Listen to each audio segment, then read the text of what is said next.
The Lifestylist, Episode 133, featuring Dr. Amy Killen and Dr. Harry Adelson.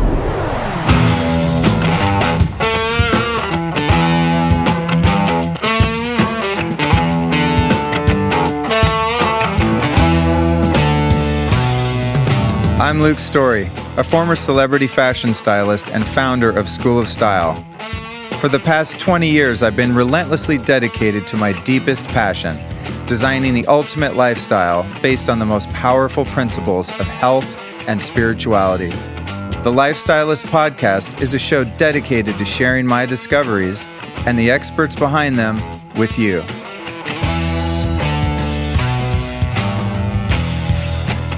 You guys know this show is all about innovating your health and well-being and finding companies and services that are going to support that, right? Well, I just found one called Health IQ that I'm really excited about that I want to share with you. Health IQ is a life insurance agency that gets you discounts based on your level of health and your lifestyle. So just like you can save money on your car insurance for being a good driver, Health IQ saves you money on your life insurance policy for living a health-conscious lifestyle. And if you're listening to the Lifestylist Podcast, I know that's what you're doing. So it's time for you to be rewarded. You can save between 4 and 33% on your policy by showing your stats and proving that you do, in fact, live a healthy lifestyle. So now all that hard work is ready to be rewarded, my friend. So to see if you qualify, go to healthiq.com/lifestylist. That's healthiq.com/lifestylist to save on your life insurance policy. And as a fun little Health IQ bonus, if you want to find out just how healthy you are, you can actually take their quiz, which is pretty cool. I'm about to take it myself and see what my results are. You can go to healthiq.com/quiz, and it's actually going to rate your level of health. Pretty cool. That's healthiq.com/quiz. Today's show is backed up by foursigmatic.com. These guys are doing some amazing stuff. Now, you know I'm really into their medicinal mushroom extracts. I talk about them all the time. I use them literally every day. I'm not even playing. But now they've got some other really cool things. They've got a green coffee bean extract. They have a brain stack, a sleep stack. They've got a couple other mushroom-infused coffee mixes. They've got a matcha tea with lion's mane. A lot of really potent, organic, super chronic, superfood, and herbal blends. So I want you to get over to foursigmatic.com and enter the code LukeStorey to save 15% off. That's foursigmatic.com. Using the code LukeStorey saves you a whopping potent 15% off. Thanks for tuning in. I'm your host, Luke Storey from LukeStorey.com. You are now taking part in the Lifestylist Podcast. Welcome to the show. Today's show is called Miracle Medicine, My Stem Cell Journey, and it is going to be an insane episode, so stay tuned.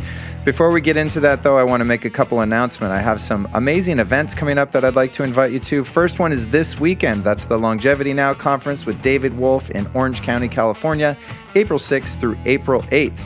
I'd also like to announce our winners from my contest. So congratulations to Chris Lyons, Priscilla Bingham, and Nancy Howler.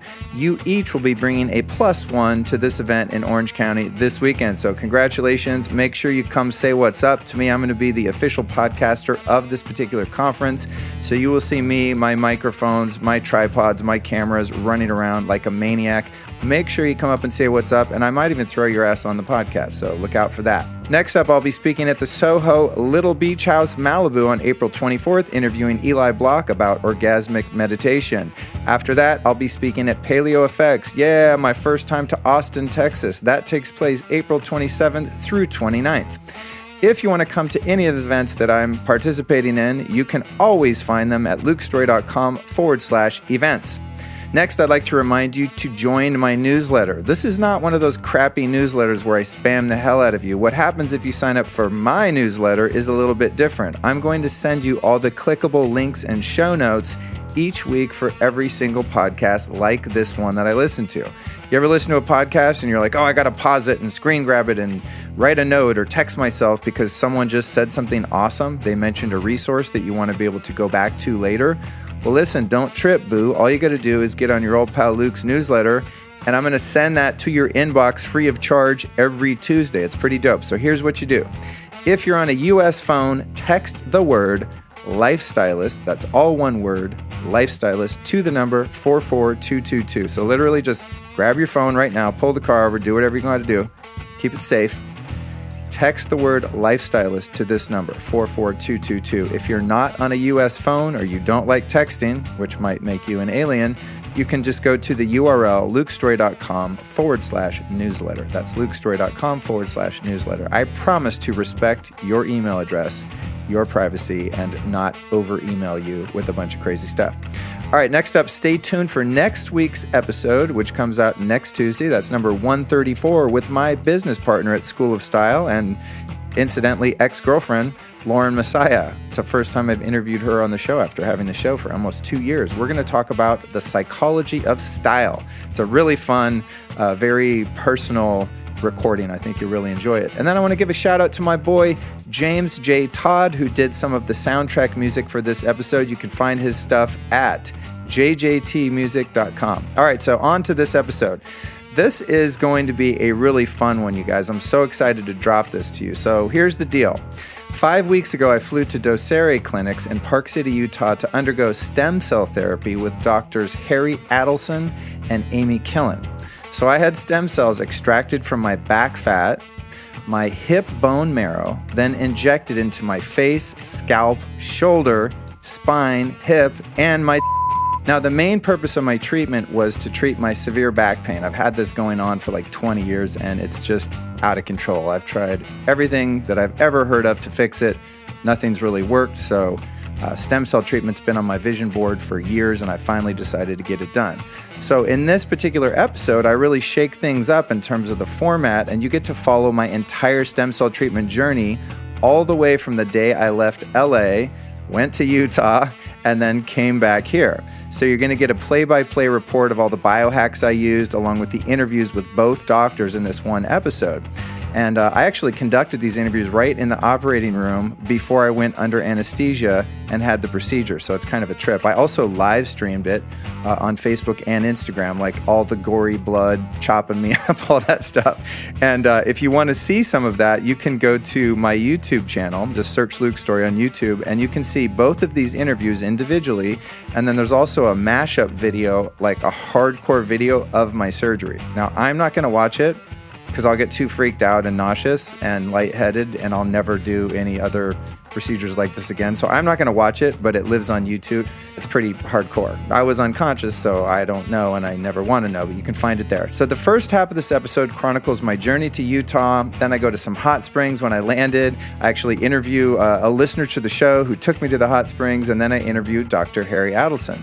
After Harry's interview about the pain and injury portion of my treatment, I sit down with Dr. Amy Killen, and we discuss her specialty, anti-aging, beauty, and sexual optimization. So make sure you listen all the way through this whole episode, because at the end, I give a full report on what's happened since I walked out of surgery, and of course, all the crazy biohacks I've used to speed up my recovery, and how I'm actually getting along 5 weeks later, and the full report up to date. Okay, so in the interview with Harry, we talk about his specialty. I'm not going to do my usual bullets because I want to go ahead and get right into this, but essentially all the things that he does for injuries and pain, that's his specialty. And we, of course, discuss what he's about to do to me right after that interview, putting these stem cells in my discs and my spine and in my hip and my SI joint and all of this crazy stuff. So in the first half, you're going to really learn about the application for long-standing injuries and pain and stem cells. So as you can see, this is going to be a pretty intense and in-depth episode that you're about to embark on with me. So let's go ahead and jump into the very beginning of this journey.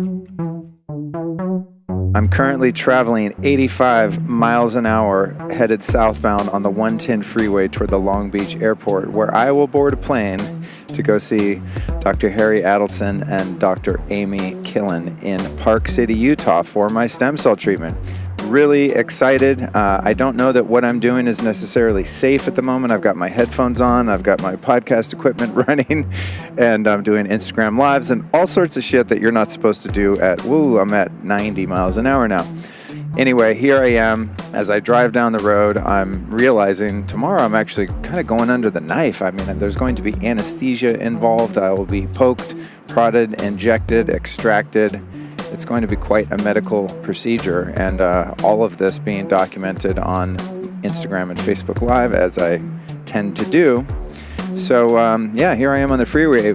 First time recording a podcast this way. If you happen to be enlisted as a service man or woman on the California Highway Patrol, I politely request that you keep this conversation confidential because I'm sure I'm breaking quite a few laws at the moment. But I'm going to do my stem cell treatment. I prepped myself this morning by waking up to a huge glass of dissolved shilajit resin in some spring water with a little bit of sea salt and some iodine. I then went and did my meditation using my amp coil to decoagulate all of my blood cells and do all sorts of crazy stuff with that PEMF technology. I also spent that time inhaling hydrogen gas for my vital reaction hydrogen inhaler.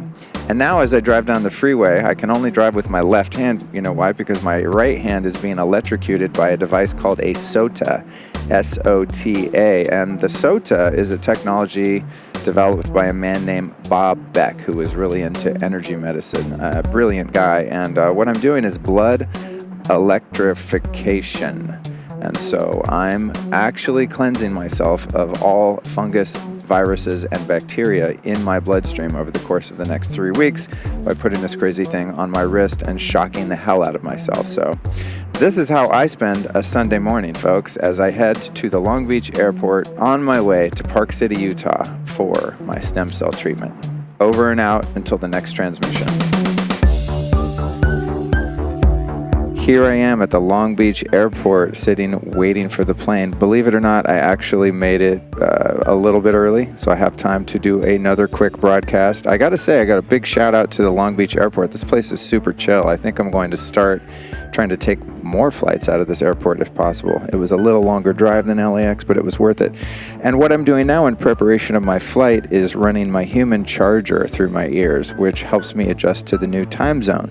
So it shines blue light into the brain. The brain actually has photoreceptors on it, so the human charger is great for adjusting to different time zones. I'm only changing by 1 hour, but still, I've got the surgery tomorrow, so I want to make sure that I can get to bed early tonight. So it's kind of good that I'm exhausted and stayed up too late last night. I'm pretty tweaked.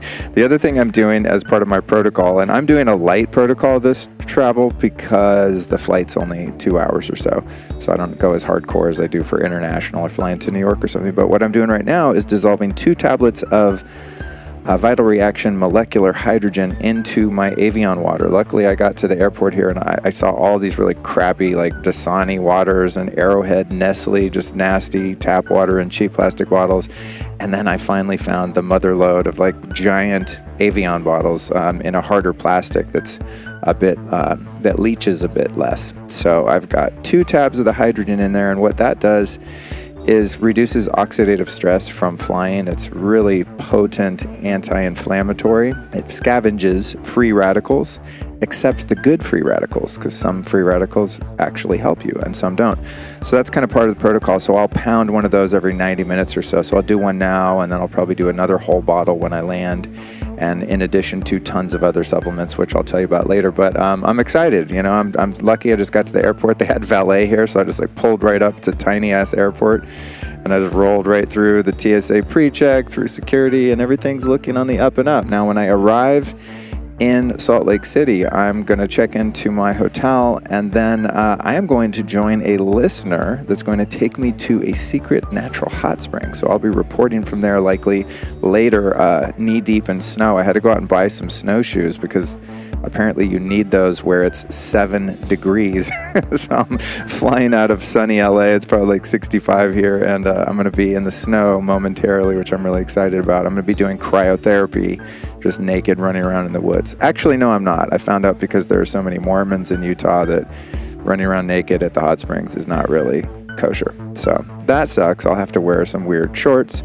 But listen, I'm excited to go to the hot spring, and I'll talk to you in the next segment. Here I go, off on this big piece of metal into the sky.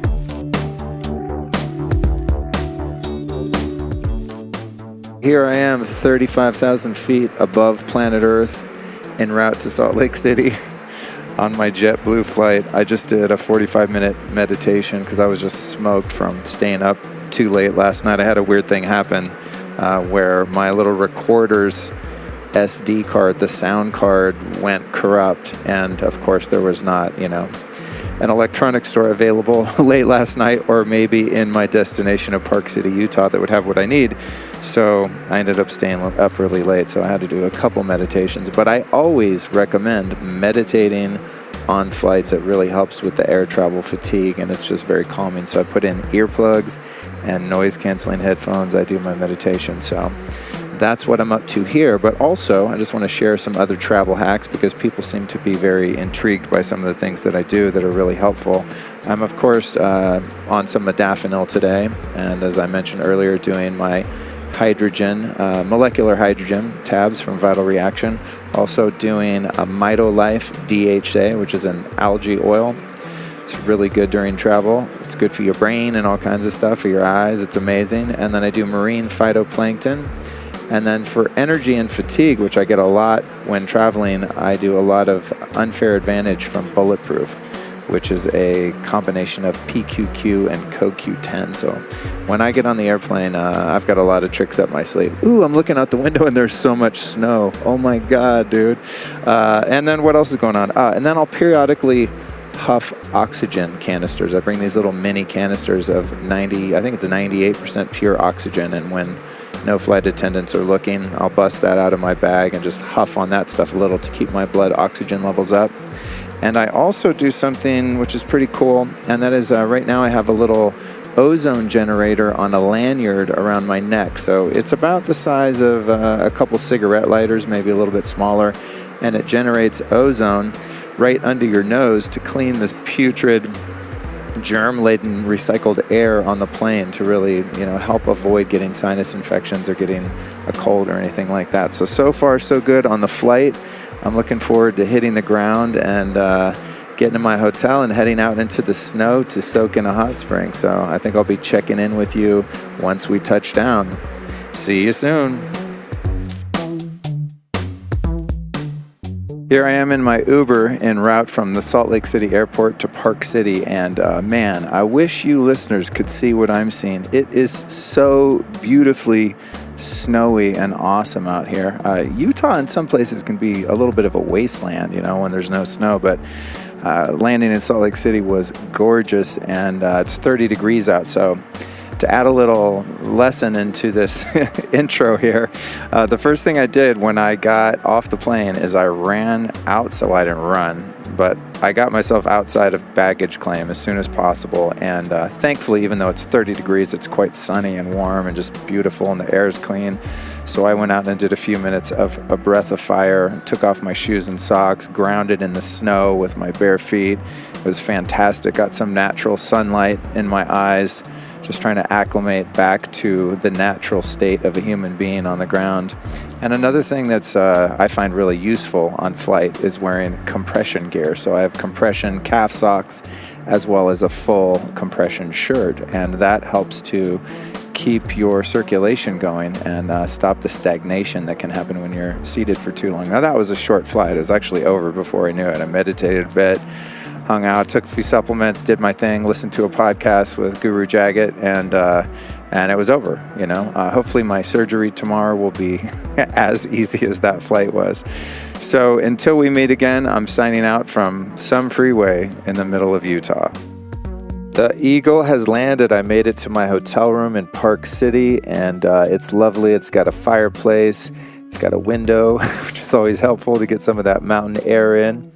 And so the first thing I did to biohack this situation and my room was to throw a grounding sheet on the bed, plug that in, and then take a freezing cold shower, take my supplements, which is my liposomal glutathione and various other vitamins from Quicksilver Scientific, really good delivery system there. Took a little paracetam to help me adjust to the altitude. Now normally I would have brought my amp coil and also my biomat. But this was a short flight and a short trip, and it was just a little too much drama. So what I did instead to help along this whole stem cell situation is I brought my Vital Reaction molecular hydrogen inhaler. So I think this is the first podcast I've ever recorded with the inhaler in my nose, and you can actually hear the machine. Hopefully you can hear that gurgling in the background.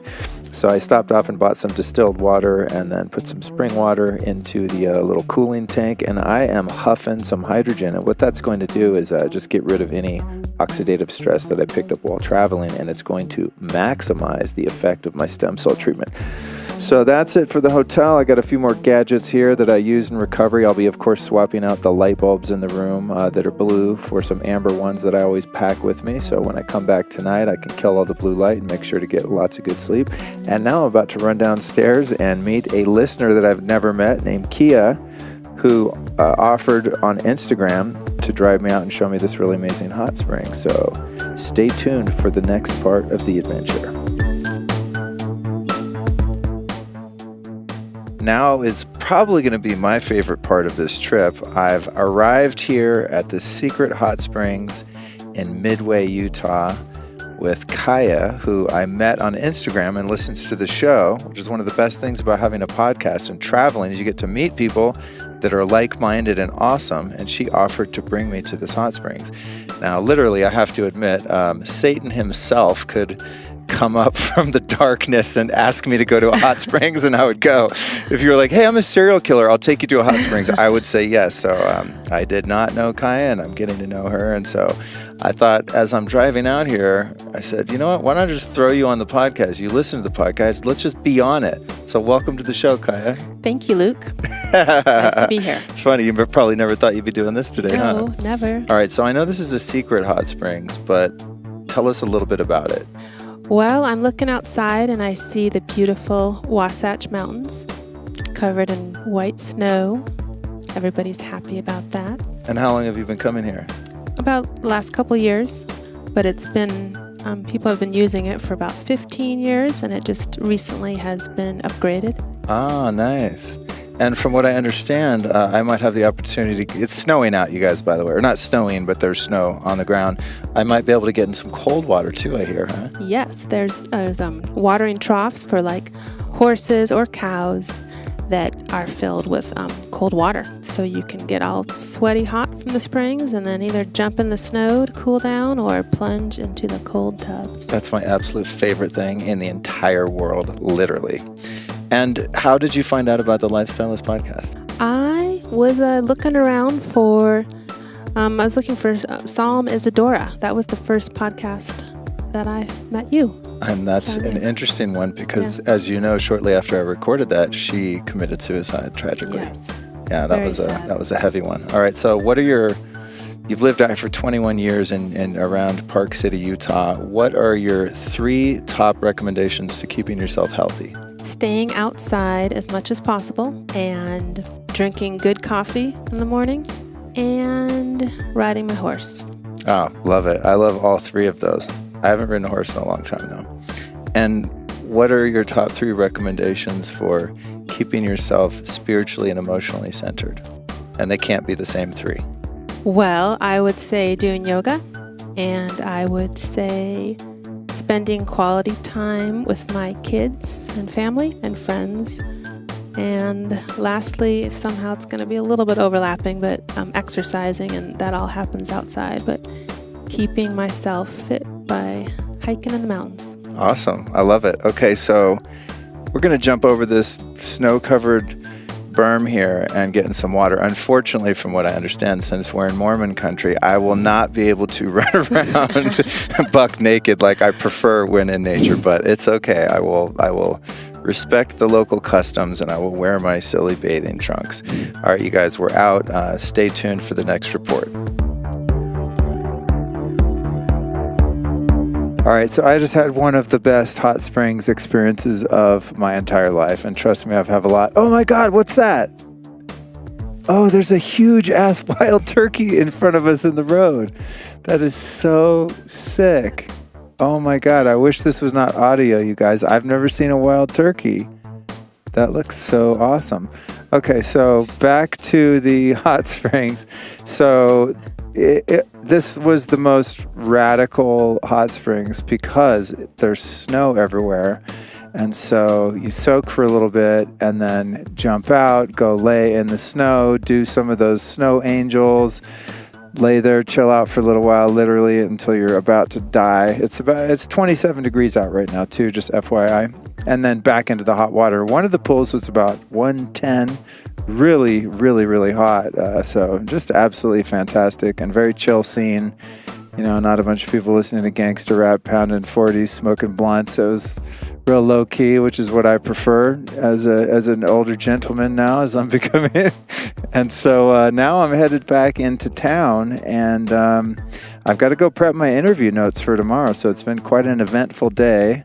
But I really want to make sure that I'm asking the right questions tomorrow when I interview my doctors, and then of course that will lead right into my stem cell procedure. So I feel really good today too, just to get the energy moving around in my body, doing all that hot and cold contrast for, I don't know, 2-3 hours over here.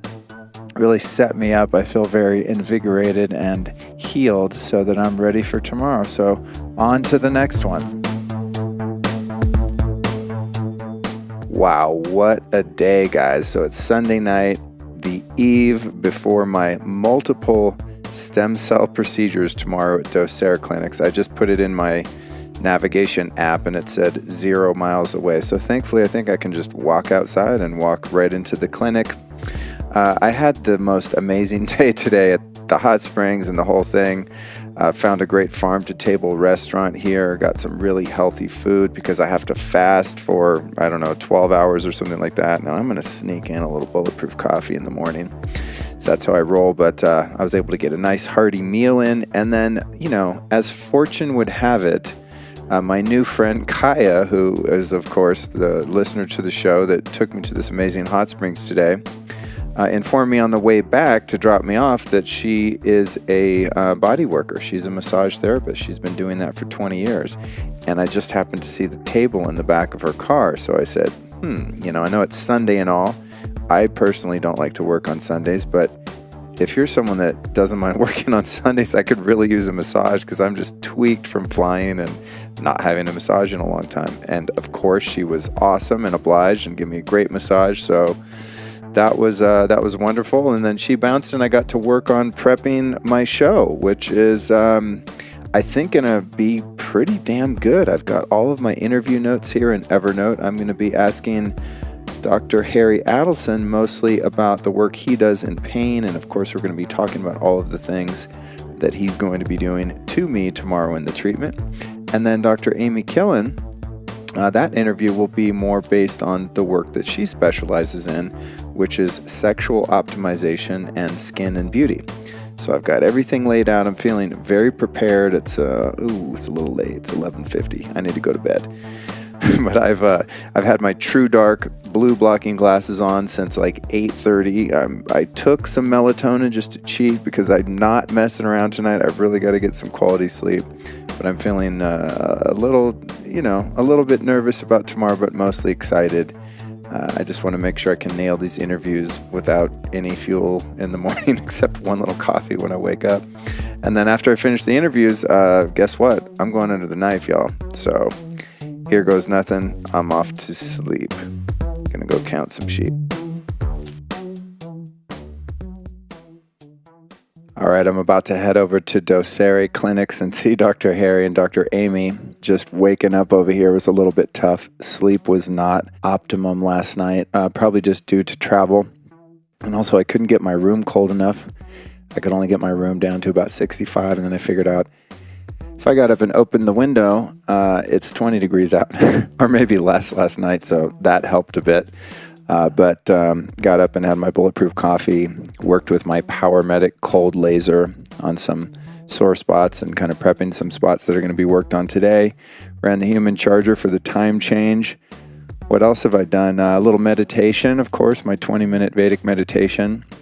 And while I do that, I'm on the Vital Reaction hydrogen inhaler. So I'm about as prepared as I can be. I've got my computer, about to pack up all my gear. And I've got to say I'm a little bit nervous. I haven't been under anesthesia but one time in my life, and it was a long time ago. So it's kind of weird to think I'm going to be put to sleep and carved up and poked and prodded. So we'll see how this goes, but I know that I'm in good hands. This is a really, really high-end clinic, and these guys have been doing this stuff forever, so it's all good consciously. But, you can't help but get a little bit nervous. So I'm going to go outside in this nice cold air, do some breath work, get really oxygenated and get awake, and then I'm going to proceed to jump into this interview. But I feel like brain dead right now because I'm super tired. So I'm going to get outside, get cold, get air, and I think the next thing we'll be doing pretty soon here is the actual interview and then post-procedure check-in. So wish me luck.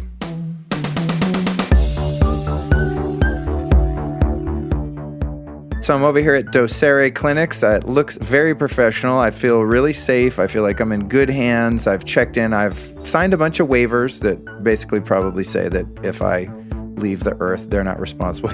You know how medical procedures go. No, I'm just kidding. This place is crazy legit. Beautiful facility. I got a tour of their new offices from Dr. Harry, and now I'm going to sit down and interview him. Then I'm going to interview Dr. Amy, and then we're going to do the procedure. So here we go with Dr. Harry Adelson. Welcome to the Lifestylist Podcast, Harry. Thank you, Luke. It's been nice getting to know you over the last few month or so, and welcome to Park City. Thanks, dude. I'm having a great time. So I landed yesterday in Salt Lake City, came out here to Park City, and went to a hot springs nearby and had the most amazing time rolling around in the mud, covering myself in mud, jumping in the snow.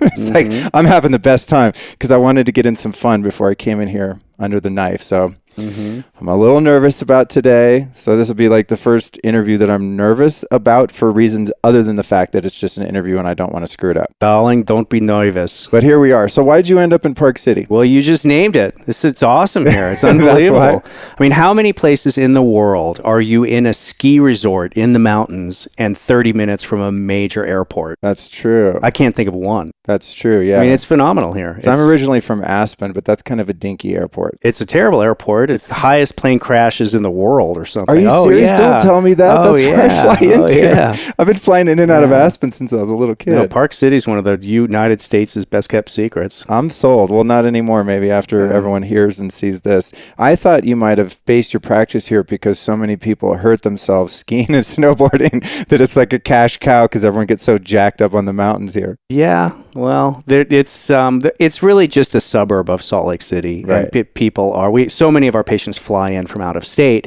We're literally 30 minutes from the airport. Right. So it's a terrific place to live. Well, I'm glad it's here. I mean, most of the doctor visits that I have are like right down the street in Beverly Hills, and you're still in the city, and it's not chill at all.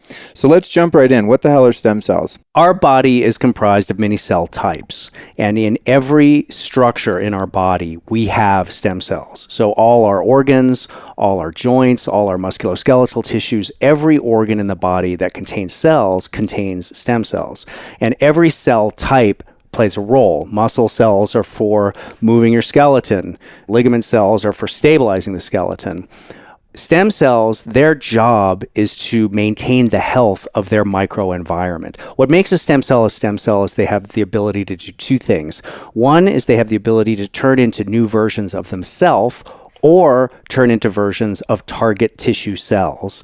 The second thing they can do is they release proteins. They're able to communicate with cells around them, and they're able to identify when cells have been injured and are damaged and are dying, and they release protein to signal those cells to heal themselves. So whenever you have tissue healing after injury, of any type of injury, that is a stem cell mediated event. Interesting. They go on little rescue missions, essentially.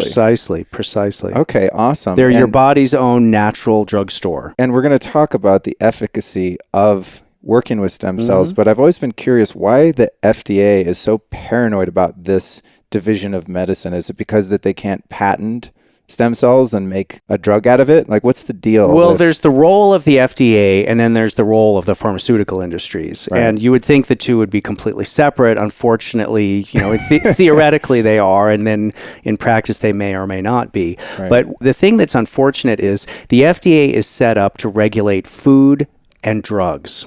And that's what they're set up for. And they have very distinct pathways to do that. Stem cell medicine does not fall into either of those categories. It's neither a drug nor is it a food. However, just because there's really no other body to regulate cellular medicine, the FDA's sort of taken charge of cell medicine because there's really no other group that would be appropriate for it. Oh, it's kind of a gray zone then. It absolutely is because smart drugs are like that too. They're not legal, but they're not illegal. It's weird. Mm-hmm. Well, this is a surgical procedure. Yeah. So, you're coming to me, we're doing a liposuction. We're isolating the stem cells from your fat.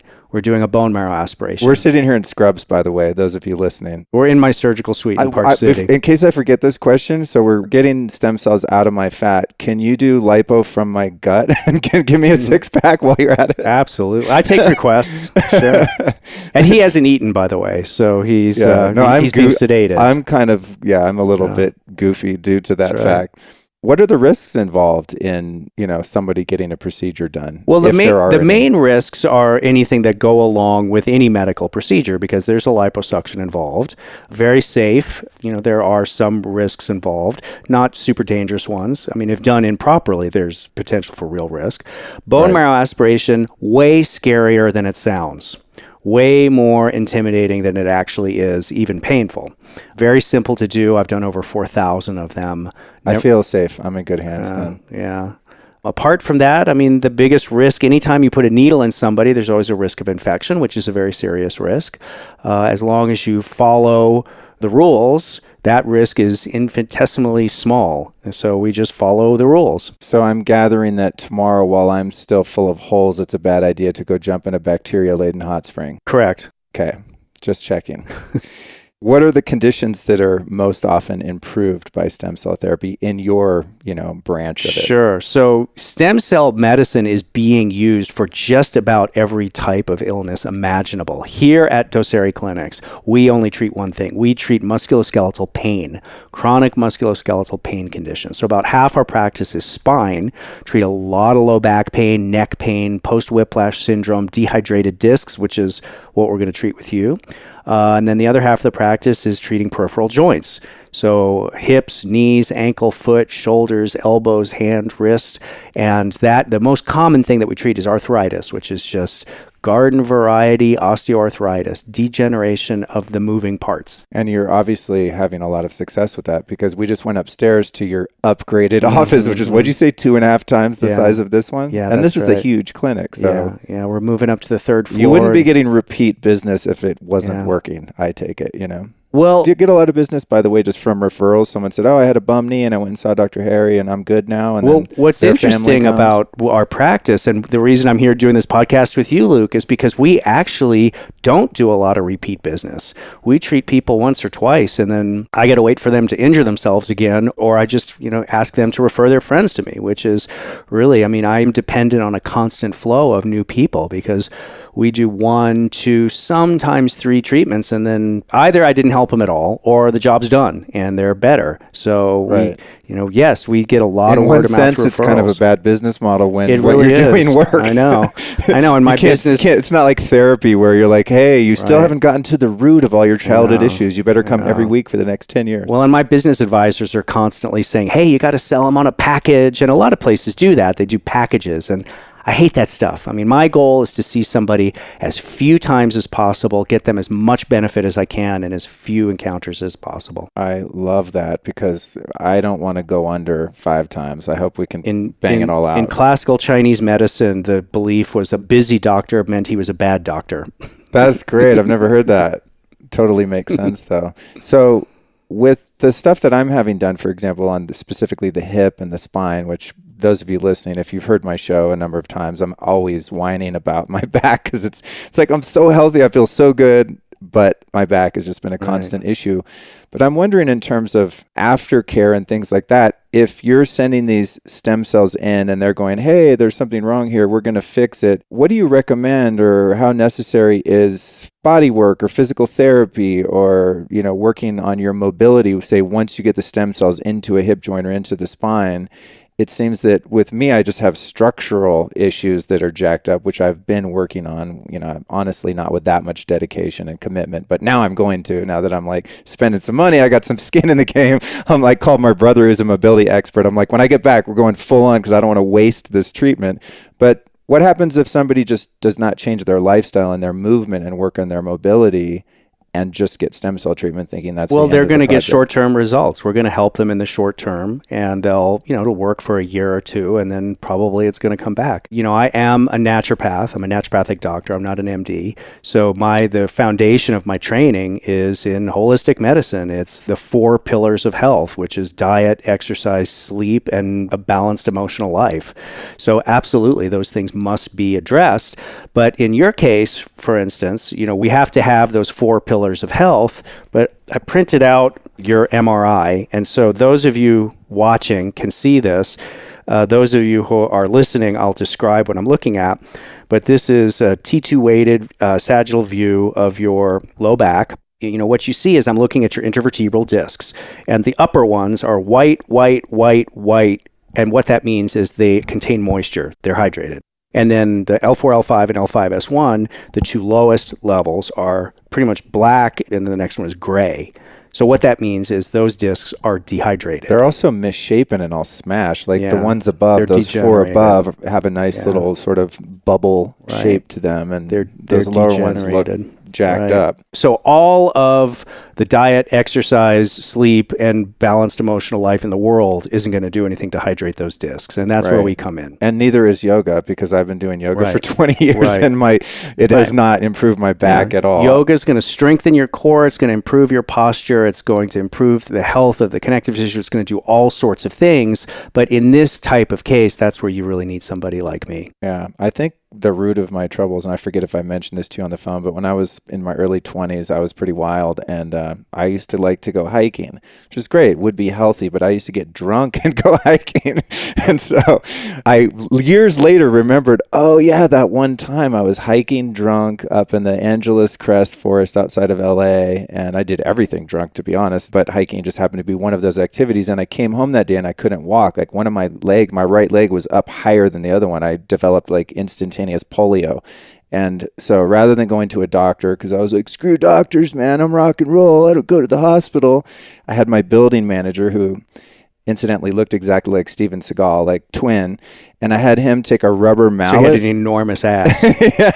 I had him take a rubber mallet and smash the side of my hip to like knock it back into place. And that was my, my physical therapy. And so, Luke, you're a real rock and roller. Yeah, I was a real dumbass. And so after that began this increasing hip pain, and then that kind of pulled on the lower back, and I lost mobility. I literally don't have a hip. It doesn't move. I have no ability to move the hip like a joint should function. So yeah, it's not cute. Mm-hmm. So aside from this type of, pain management and repairing joints and arthritis and all of this stuff, I'm curious about some of the other uses of stem cells. Like, does anyone ever get stem cells shot into their brain? As I said earlier, the stem cell therapy is being used for pretty much the entire spectrum of medical conditions, for neurodegenerative diseases, for autoimmune diseases, for pulmonary, for cardiac. I mean, if you can think of a condition, there is somebody who is currently researching it with stem cell therapy.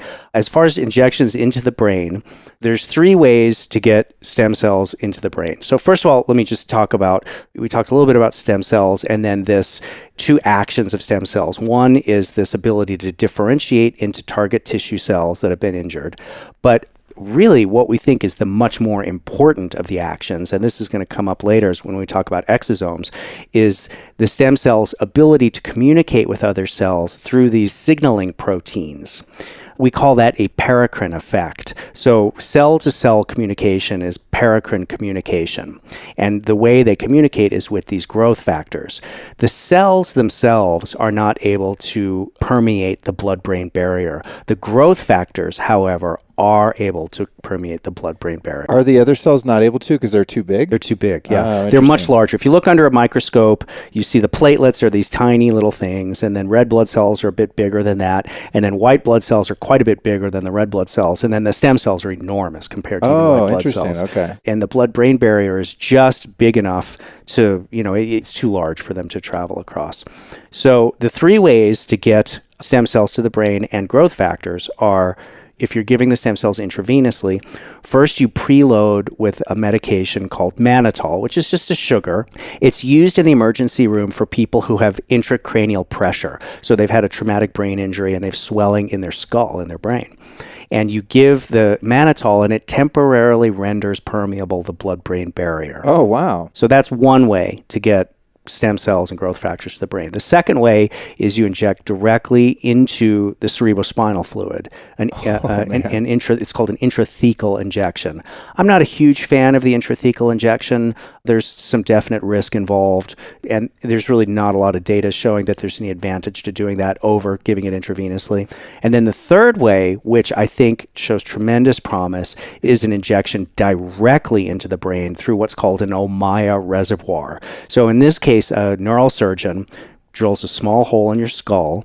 They place a needle directly into your brain, and they inject the stem cells as such. Now, this is not something that I do here. This is not something I ever plan to do. However, there is a doctor in Los Angeles. His name is Chris Duma. He's part of the network that I belong to, the Cell Surgical Network. He is a neurosurgeon. He is treating advanced Alzheimer's and cognitive disorders such as, I had a stroke a year ago, which is a big part of my story, but I have a little trouble with word recall. I had a bacterial infection in my heart. I heard that. Dementia, that's the word I'm thinking of. Yeah. It's pretty scary when you can't remember the word dementia. Welcome to my life, dude. Yeah, seriously. That's why I take a lot of nootropics. I need a lot of help. Yeah. Seriously. So he has a small number of patients that he is showing that he is actually reversing dementia and Alzheimer's. Oh, man, that's so cool. I actually know someone with Alzheimer's. I'm going to share that information. Yeah, Chris Duma. Cool. We'll put all this stuff, obviously, you guys, in the show notes. There's going to be a lot of resources mentioned, and you'll want them later. So keeping with the head then, I want to just cover a couple more things really quick. Anyone getting any results with hearing loss, tinnitus, that kind of situation? I've had a small number of people I've treated for musculoskeletal conditions, and we always give a little bit of stem cells intravenously.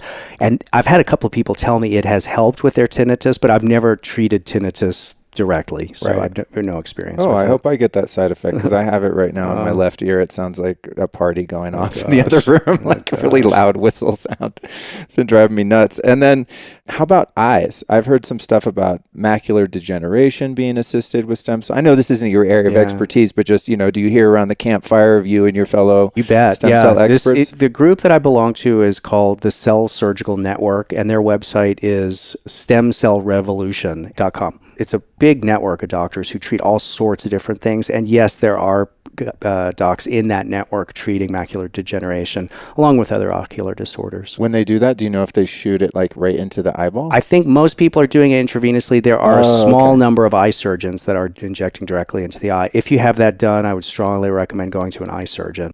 Right. Yeah, that sounds scary. But the reason I ask is my dad has it and my vision's gotten weird lately. So I'm always looking for cutting edge solutions on that. And then you mentioned doing the intravenous delivery. Is that something that I'm going to do today? Oh, absolutely. Whenever we give somebody stem cells, we always give a little bit intravenous because why not? I used to only do it when it was indicated or if people requested it, specifically if they requested it without me offering it.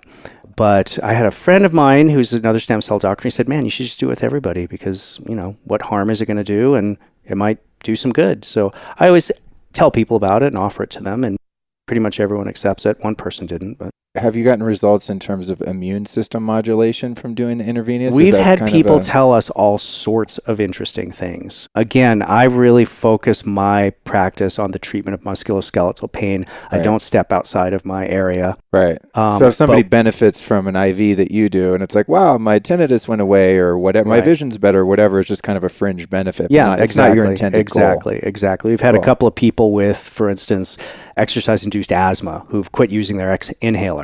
But again, fringe benefit. Yeah. That's how I'm going to refer to it from now on.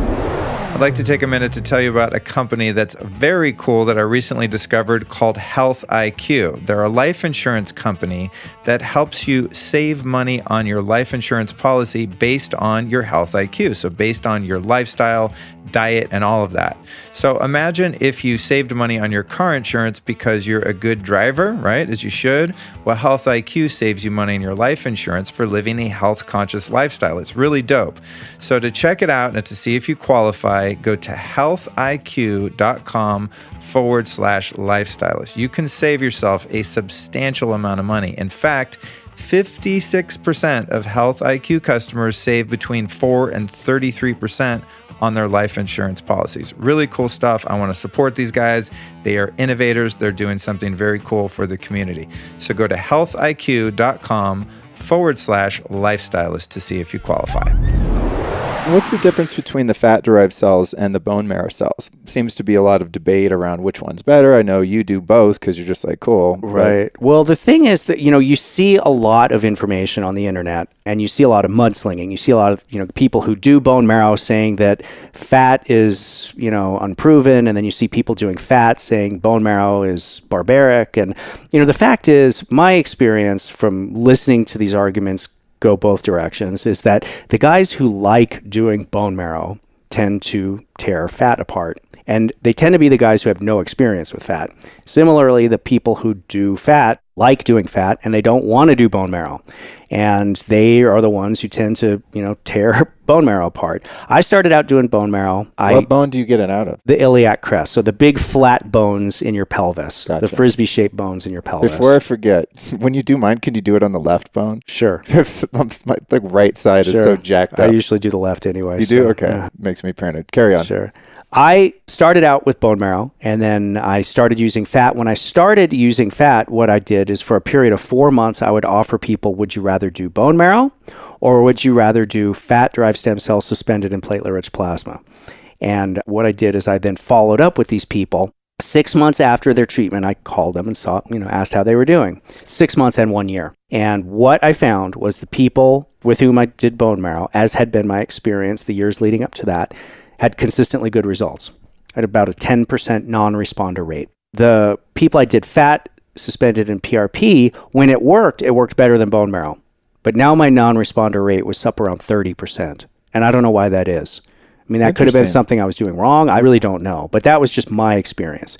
So then I started combining the two and I started calling people at 6 months and 1 year after. And what I found was when I did the two together, I seemed to get the consistency of the bone marrow with the augmented improvement of the fat. And I have this data published in the Pain Practitioner, which is the journal of the American Academy of Pain Management. It's on my website. Wow, awesome. And you mentioned PRP or platelet-rich plasma. Mm-hmm. Can you explain to our people what that is? Sure. Platelet-rich plasma is another regenerative modality. So instead of using bone marrow or instead of using adipose-derived stem cells, we're just doing a blood draw, putting the blood in a centrifuge. The red blood cells all go to the bottom because they contain iron. They're the heaviest. The serum goes to the top.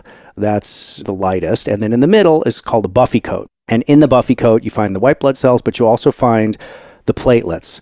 Platelets are what signal your own stem cells to activate. And for years, from 2006 to 2010, my practice was 100% platelet-rich plasma. Then bone marrow came along. I started doing bone marrow, and it worked so much better than PRP. I transitioned over to that. And now you're still including, in certain cases, PRP mixed in with the stem cells? Occasionally I do. I work with Dr. Killin, who you're going to interview next, and you're also going to be treated by today. The advantage of PRP when you're using adipose-derived stem cells is you can isolate it so there's no red blood cells. So especially when you're doing the cosmetic injections, you don't look like you went through the windshield of a car. So it's actually better to use PRP. Yeah, it's just a shout out for PRP. I've had that on my back and hip, and it didn't help at all. But I had it, I think, 2 treatments in my wrist and elbows because I was getting like weird computer carpal tunnel-y kind of stuff. Mm-hmm. And within 3 months, it went away and never came back. And I still use computers like a madman. Great. So I'm for it for certain things for sure. But yeah, the back, it didn't really touch. So what's the deal with the different types of derivatives of stem cells? There's umbilical ones, there's fetal cells. I think a lot of people are confused perhaps about, if we're harvesting aborted babies and just weird Frankensteinian kind of Sure. stuff there. So where do they come from if they don't come from your own body? Sure. And how are the U.S. laws currently Sure. with that whole thing? Because I know there's a lot of stem cell tourism in places like Right. Panama where Right. they can do weird stuff that you can't do here. Right. So just a little vocabulary lesson. So we've got autologous stem cells, which Okay. is stem cell. The word autologous means donor and recipient are the same person. Got it. So autologous stem cells are stem cells from your body. So that's using your bone marrow and using your fat. Allogenic stem cells are when it's from the donor and recipient are different people. So that's when you're into the Okay. umbilical cord, the placental, the amniotic membrane, that sort of thing. Okay. So currently, there are a number of labs in the United States that produce products both with stem cells and without stem cells. Essentially, what they do is they recruit these women who are scheduled to undergo normal, healthy births. They screen them for every imaginable communicable disease and genetic disorder.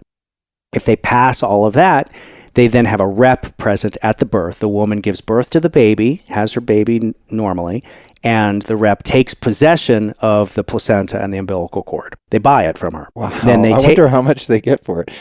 I always want. I always It meant to must ask be a that. decent amount of money if a woman's like probably. willing to even go through with Yeah, setting that up. yeah. I've you know? never asked. I always ask, and I always forget Yeah. when I talk to those guys. I wonder if the kid gets a cut later on, goes Yeah, in the that's college right. fund. That's right. That's right. Their first car, Right. here's your BMW. That was, anyway. So then they screen those tissues for every imaginable disease and genetic disorder. And if they pass all of that, they freeze the stem cells, they isolate the stem cells and freeze them. They also take the tissues, the acellular tissues, the part like for instance, the Wharton's jelly. Wharton's jelly is the insulative layer of the umbilical cord that's made up of human-derived hyaluronic acid and chondroitin sulfate. Ooh, that's good stuff for joints, right? Precisely. Nice. They freeze that stuff. They sell that to guys like me. And then I have the option of using them with guys like you. Are we going to do that? We're going to use exosomes today. Oh, okay. Oh, yeah, which we're going to get into. Okay, cool. So what's the deal with the tourism factor? Why do people spend time and money going to Mexico, Germany, Right. Panama, etc.? Is it that they can culture and multiply the stem cells and make Yeah. more of them? Is that the... Right. So the big thing that you can do internationally that you can't do here is you can culture expand these cord blood cells. So you take these umbilical cord cells and you put them in a lab and you grow them like crazy. And now you have, instead of like the vials that the lab here in Utah sells me, it's 1 million cells in a vial. Well, it's still pretty expensive. Well, for the same cost, you could have 100 million. So that's the big advantage. Is more better?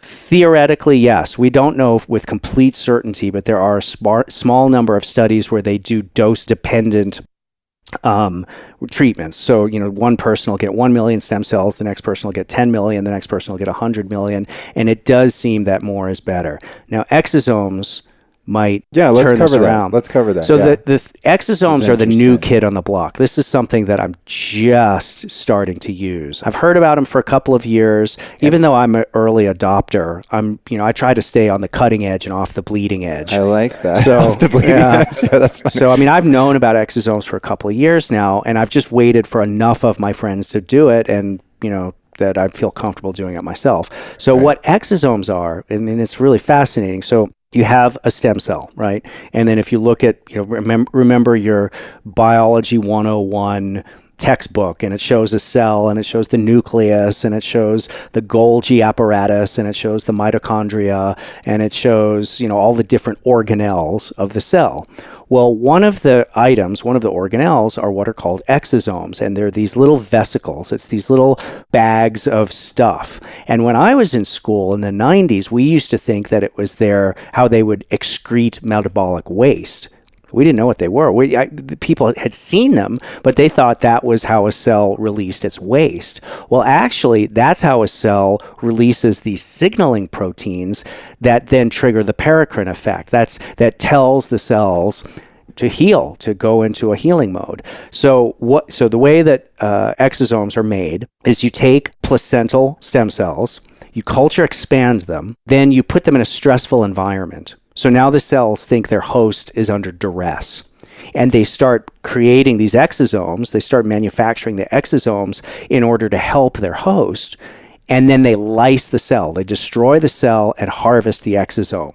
Now you have arguably all the benefit of culture expanded stem cells without the stem cells. So now you've just sort of bypassed that whole regulation about in the United States, we're not allowed to culture expand or placental cells. Well, now you've culture expanded them, but then you've destroyed them. We're sort of one step ahead.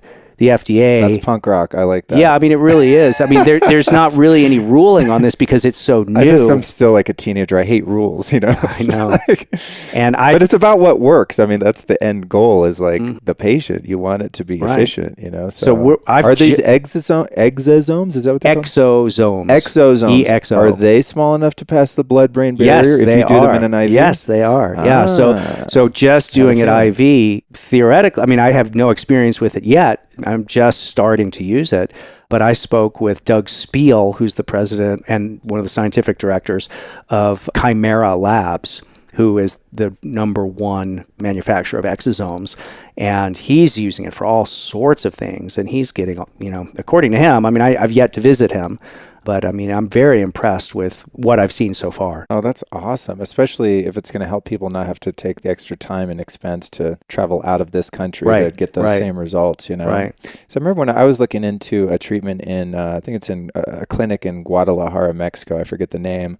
But you go and take one trip down and then they extract your stem cells. Then you go back home for a couple of weeks. They culture them and multiply them. Then you have to go back down. Right. And I was like, Jesus. That's a lot of work. So it sounds like this could eliminate some of that kind of hassle to the end user.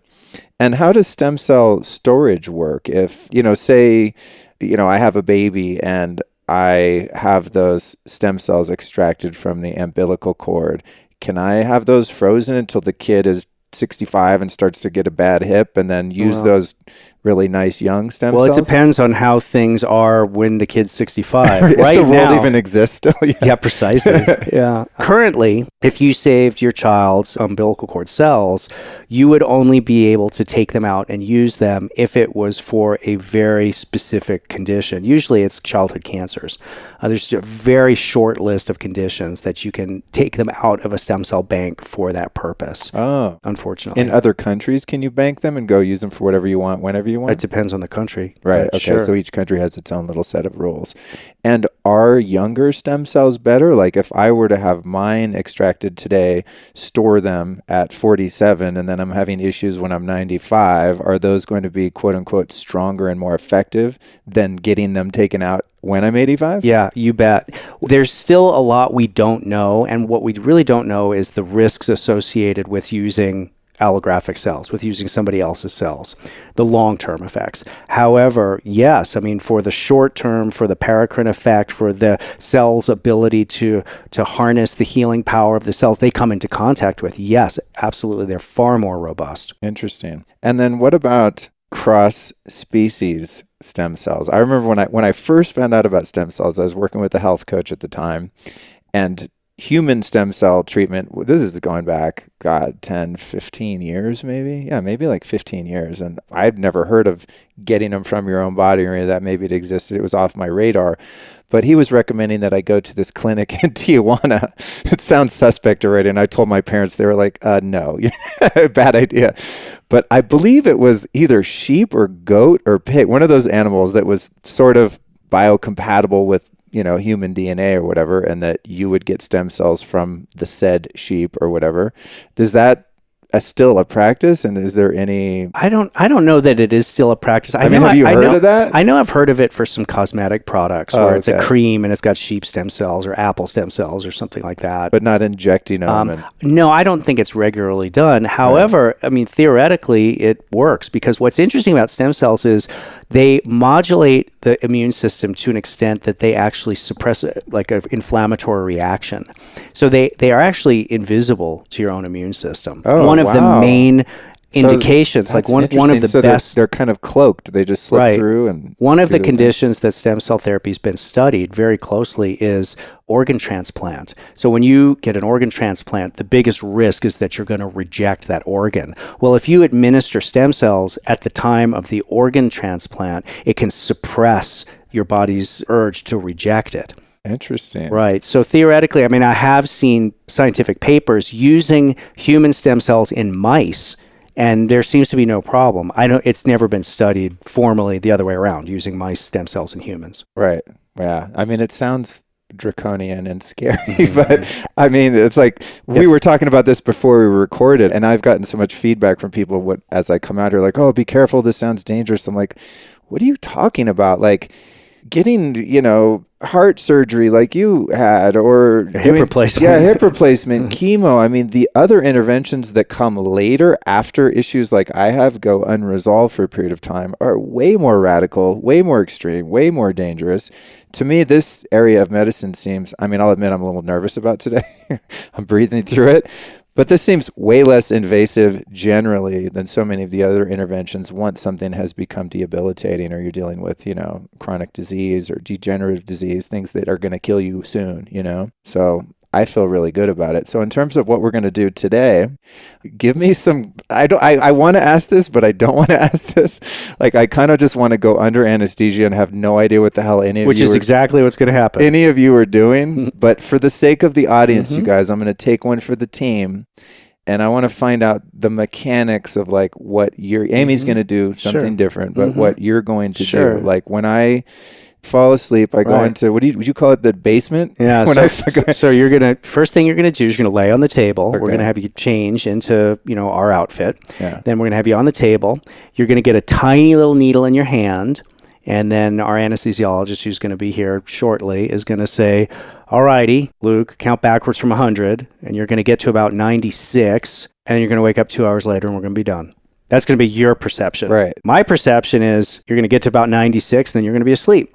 Then I'm going to do a liposuction. I'm going to take fat from your love handles. Ah, damn, not the gut, huh? I like to take it from the love handles because if we take it from the gut, you get all the swelling afterwards, and it travels down into your scrotum. Oh, yeah, no, I don't want that. Nobody likes that. Yeah. There's probably a couple of guys in Berlin who likes that. Most people don't like that. Swollen scrotum does not sound like what is on the menu for me. Okay. Right. Okay.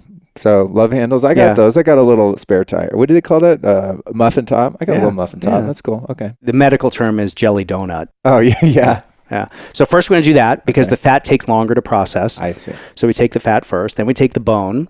And that's, again, the big frisbee-shaped bone in your hip, your ilium. And how do you get that out? I'm picturing like you get out like a drill that you get at Home Depot. I used to use a drill. Now I use a bone needle and what we call a mallet, a dental mallet. Okay. Tap it in. Okay. Again, sounds and looks a lot scarier than it actually is. Yeah. And I use x-ray guidance so I can see exactly where I'm going. There's no question. It's 100% accuracy. Yeah, you're not like hit it with the mallet clunk and you're like, oops, let's do that a few more times until we hit that marrow. Right. Again, I've done over 4,000 of these, never had a problem. Awesome.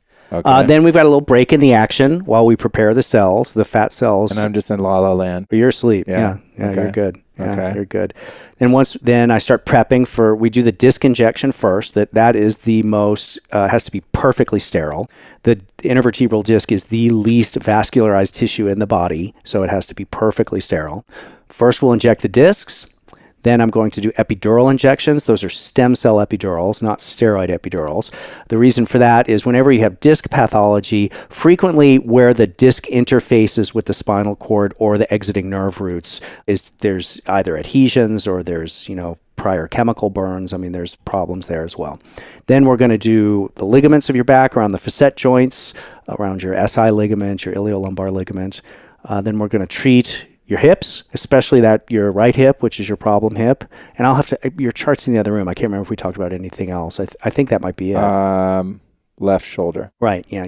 That's sure. Which I don't know what the hell that is. It just burns a lot. Oh, we'll look at it with the ultrasound. We'll see if there's anything wrong. Cool. Yeah. And then while I'm still out, you step out, grab some lunch or whatever, and then Amy does her thing, which I'm going to talk to her about momentarily. Yeah. Okay. Amy works her magic. Interesting. And then what can I expect as I leave here later today and walk across the street to my hotel? 19 out of 20 people. So first we'll just talk about without the discs. So if we were just doing the epidurals in your back and your hip, you just, might be a little stiff and sore. You definitely can feel where I took the fat. You can feel where I took the bone marrow, but it's just, compared to what you're already going through, it's just mildly uncomfortable. It's no big deal. I'm already used to being uncomfortable. Whenever we inject discs, 19 out of 20 people are fine. They're a little bit stiff, no big deal. 1 out of 20 people, wax them for about 3 days. Okay. Yeah, it's, I don't think I'll be one of those. I doubt you will be. Usually it's the real young guys. Usually it's the guys with really thick annular capsules.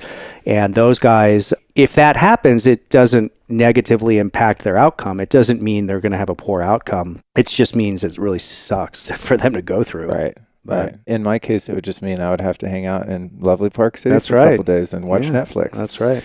Okay, cool, man. Well, I'm excited. Thank you for the information and the interview, bet. man. You It's great bet, to Luke. meet you. Yeah, and to come out here. I likewise. feel like I'm in very good hands. You seem very competent. Well, and- we love what we do. You can you know. see it on the faces of all my staff. Like, Yeah. we actually enjoy what we do. I can tell that. Yeah. Yeah, I can tell by your enthusiasm. And Yeah. I enjoy learning from people like you. So thank you so much. You bet. You In bet. closing, since I've learned so much from you, as has our audience, who have been 3 teachers or teachings that have influenced your work in general or just your life that we might go to learn more? Oh, well, all 3 of them are people who don't have any content on the internet, or I mean, they're just people in my life. Okay, So, well, give them a shout out. Maybe they'll hear this someday. well, the late Rick Marinelli, who I'm very sorry to say passed away from throat cancer, who was my mentor. Terrific man. I'm very sorry that he's no longer with us. I wish he could see everything we're doing now.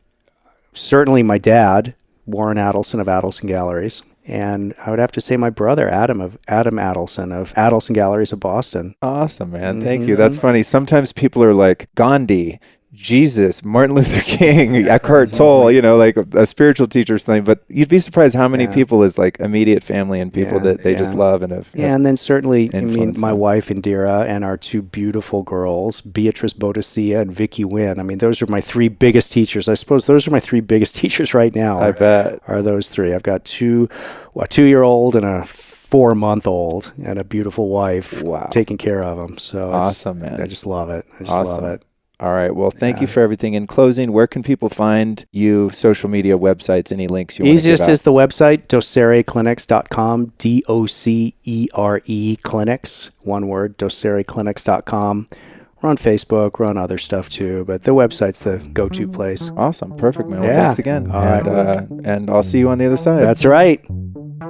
So that wraps up a highly informative interview with Dr. Harry Adelson. Next, I sat down with Dr. Amy Killin to discuss her work in beauty and sexual optimization. And I asked her exactly what was about to go down in the operating room and what I was to expect from having my wedding tackle injected full of stem cells. Now, once the interview concludes here with Dr. Amy, you're going to get the real-time report of each step in the journey from the time I walked out of surgery all the way until I landed back here in LA. Here's what we discussed with Dr. Amy right before I went under the knife. What is PRP therapy and how is it different from stem cells? What happens when you inject stem cells into a man's unit, and why the hell was I going to have her do it to me?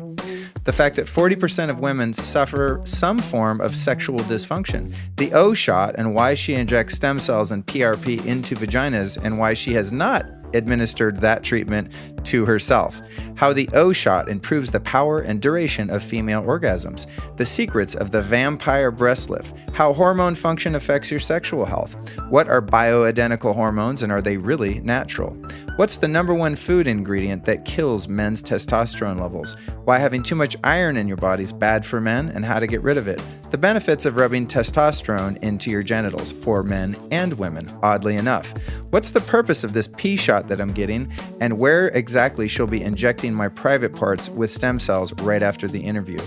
The secret cure to premature ejaculation that you can order right on Amazon for under $20. The power of Gainswave treatment for erectile dysfunction.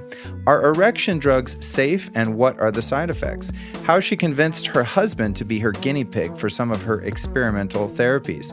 What causes hair loss and how to fix it with stem cells. I'm really after that because I got to be honest, my hairline's getting a little far back there for my taste. So hopefully the stem cells help that along. How to use stem cells and PRP to give a non-surgical facelift and how she's going to inject my face and scalp with cells.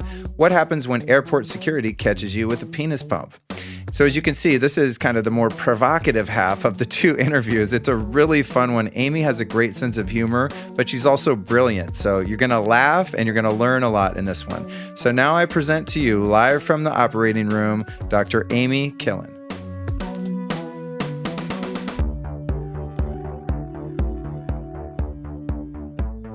Here we are, Amy. I made it to Park City, Utah. I'm about to undergo your treatment. Really Yay. Great to meet you. Welcome Nice to the meet show. you. Thank you.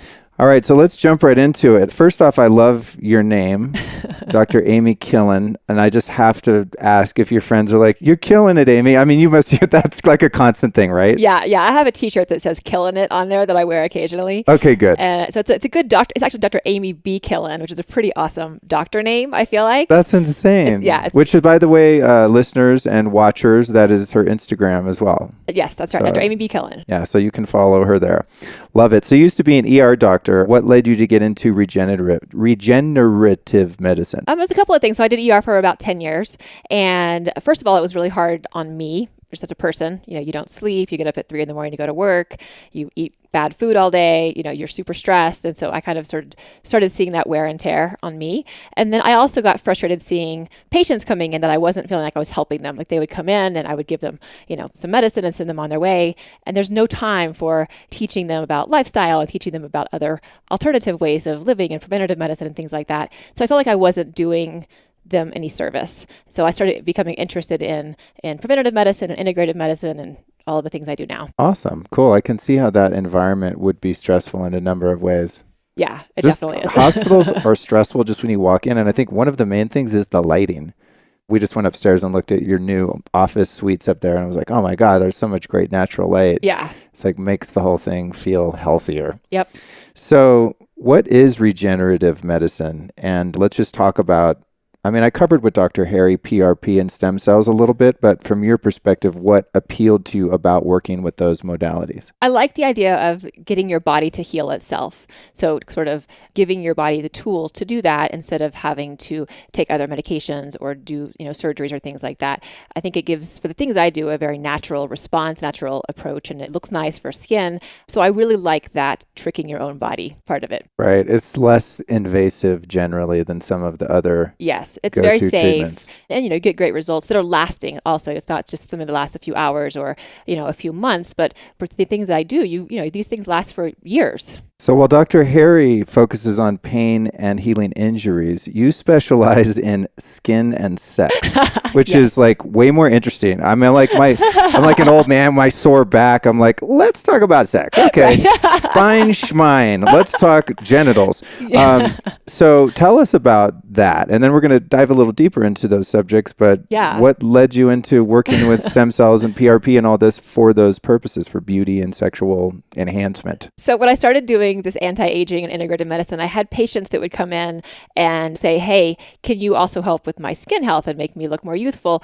And or they would say, can you help with my sexual function and make that more better? And so not more better, but better. So I found that they're actually a similar patient population, the people who wanted help with their skin and their hair, as well as sexual optimization. They're all kind of the same patient population. And I also found the treatments that I could use for each of those things. There's a lot of overlap in treatments that were effective for all of them, including stem cells and regenerative medicine, as well as some of the lasers that I do and the other machines that I use. They're actually effective for all those three areas. So I found it kind of fascinating, and it's kind of a fun topic. So that's kind of where I landed. It is a fun topic. And I guess like the obvious thing is people will pay money to improve those things. True. It's a good business model, That's true. It's a sexy business model. So when you inject stem cells into vaginas, what is the purpose of that, and where do you actually inject it? It depends on the person. Everyone and has we call different this goals. the O shot. The is O that right? shot or the Okay. orgasm. The O shot is classically just PRP. So platelet-rich plasma is sort of the person who trademarked it just was doing PRP, which is kind of like stem cell fertilizer, right, from your own blood. What I do is I do an O shot like on steroids. It's essentially I call it a turbo O shot, but I use stem cells, I use exosomes, I use PRP. So not just PRP, but also some of the cellular components in there. But as far as where and what it is, it's at least 2 injections. One is the anterior vaginal wall, so kind of where the G spot is that we talk about. I'm familiar, yes. At least I think I am. Yeah, exactly. You'd have to ask my exes if I actually am. So that's not it. Oh, damn! I thought I was a real stud. And then the second spot, which you also may be familiar with, is the clitoris. So we do an injection into the clitoris and into the anterior vaginal wall. We Wow. numb it first with the topical numbing cream. Right. So it's that doesn't actually- require general anesthesia, obviously. No. You're Okay. awake. It's a 5-minute procedure once we get the stem cells and the PRP. It's actually really easy. It just sounds painful. And I know that's why I had to ask that. I was like, God, that just sounds so gnarly. What are the experiential changes for the patient who gets the O shot? Is there any visual change, like, for a woman that's had a bunch of kids and things are falling apart down there, or a woman that can't have orgasms can now, or stronger or longer or more frequent, or what's the deal with it could be that? all of the above. I've had patients tell me that they have had, certainly tightening of the vaginal tissue, improved like lubrication, which is a big problem after menopause in a lot of women. Oh, really? I didn't know that. Yeah, the hormonal changes definitely lead to right. some atrophy of the vaginal tissues. I've had people tell me that things look more youthful, and certainly improving orgasm strength, as well as just sensations and improving and sensations. And then it also could be helpful for stress urinary incontinence, which is sort of bladder leaking, when you cough or sneeze or run, that a lot of women have and don't talk about. We could also see improvements in that as well. Wow, fascinating stuff. This is amazing. I know. So you could say that generally with the O shot, the overall end result is that women are going to likely enjoy their whole sexual experience more. Yes, I think that's fair. Right. That's the idea. I think it's unfair, actually, because I feel like women already enjoy it more. I've heard men claim they have multiple orgasms and stuff, and I'm like, really, dog? Like, I've not seen empirical evidence of that clearly, but a lot of women do not enjoy the experience. There's I've actually, heard, 40% yeah. or so of women have some degree of sexual dysfunction, whether that's lack of sex drive and libido, or whether it's actual problems with orgasm or arousal or other things. But the number's pretty big, and people don't talk about women's dysfunction like they do men's dysfunction. Because I've never heard of that. Exactly. Obviously, subjectively, I don't have that experience being a male, but it's definitely not talked about. I would just assume all women are just having multiple orgasms or just living the dream. That's what men think. Us guys are the ones that, get older and can't get it up and stuff like that. That's not the truth. So 40%. Yeah, not necessarily all the time, and it's different, variations in what's causing it. But, it's a problem, and one that I think is not researched enough. It's certainly not talked about enough, and people just don't know about it. And how much of that, this might be outside of evidence or just your intuition or experience, but how much of that female sexual dysfunction do you think is physiological versus psychological trauma, just being disconnected from one's body experience, et Now cetera? that's difficult. I think obviously the psychological component is huge for both sexes.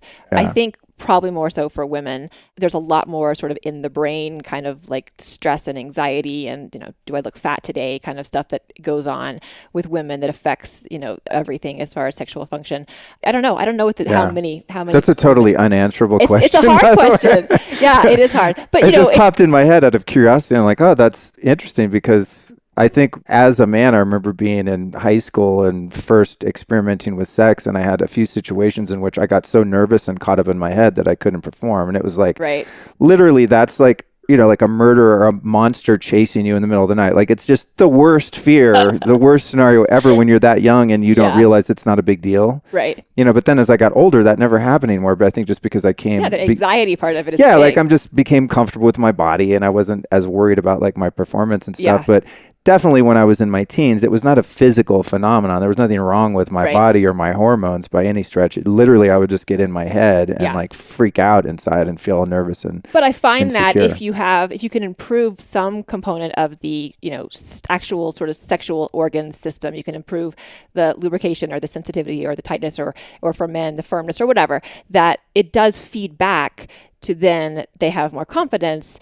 and they're more interested and their sex drive is higher. So there's this sort of snowball chicken and egg thing that happens. So even if part of it was just in your head and part of it was structural, if you could fix sort of the structural part of it, then you may also be able to fix the part that's in your head sort of without thinking about it. It is a loop, because if there's some physiological performance issue, even a slight one as a guy, it can self-perpetuate and then it gets worse because you start freaking out about it. And obviously, I'm sure it's the same with different issues sexually for a woman. Interesting.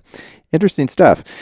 What about, and this is just total left field, but I was curious, have you ever injected a woman's breasts, and would there be any benefit to that aesthetically, Yeah, there's actually something called the vampire breast lift. Oh, really? So the guy, Dr. Runnels, who invented the O shot and the P shot and the vampire facial and facelift, which is PRP for the face, he also has a procedure that he calls the vampire breast lift. This is Dr. Runnels. I haven't done it. It involves a large volume of PRP because it's, usually I'm using like 10 milliliters of platelet-rich plasma. How many like tablespoons is that, just for a point of reference? Approximately. It's like a little vial. I'm showing it. People can't even, I don't know. I should know. It's like a syringe full? It's like a small syringe full. Okay. But I have to collect, 6 times that much blood to make that much platelet-rich plasma. Right. But with the breast lift, you're giving, 50 or 60 or 70 or more milliliters of PRP, which means you have to collect a lot more blood. So yes, it's a procedure. So do they walk out all anemic and like lightheaded? They're like falling down on their way They're out. like, my breasts look amazing, but I can't walk. Awesome. Okay. Are there any reports of improved like sensation, or is it just something women do with the breast lift? Yeah, or with the yeah. other? It's the same thing that you would experience somewhere else. You'd have improved blood flow, you'd have improved collagen and volume, and PRP has been shown to increase nerve generation in some areas of the body, including the penis. So I suspect that you could increase some of the nerves in the skin as well, although I haven't seen research to that effect. Right. Okay. Interesting. Because I know some women report that they have very little feeling in their nipples, and then report like women that I'm like I read reports of this. Women that all the studies you've been doing. Women I've dated, some of them have very sensitive nipples and some of them not at all. And then they're just like, I'm bored, get away from there. So just curious. Let's move on. Just curious about that. So this is fun. How does hormone health affect women sexually, and how can it be improved? So aside from the stem cell and PRP and all that, I want to just go a little bit deeper into women's issues in general. Yeah, I do a lot of hormone work with men and women. And with women, all of their menstrual cycle and all of their sort of sexual desires are tied up in hormonal fluctuations. So we know that during certain times when you have certain types of levels of estrogen and progesterone, testosterone, that's when you're the most interested in having sex, or you're the least interested in having sex. So there's all these fluctuations that affect that just in a normal life. And then certainly as we get older, and by older I mean, 35, 40, not that old, you start to have some problems with low levels of certain hormones, like progesterone goes down, testosterone goes down.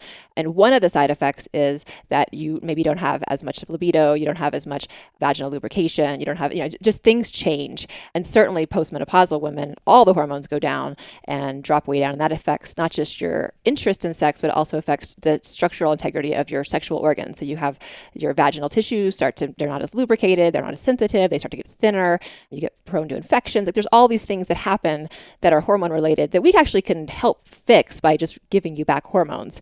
But, that's a whole other topic. As part of your practice, do you do bioidentical hormone replacement and things like that? Yeah. Oh, interesting. I do that for men and women, and it makes a huge difference in people when they need them.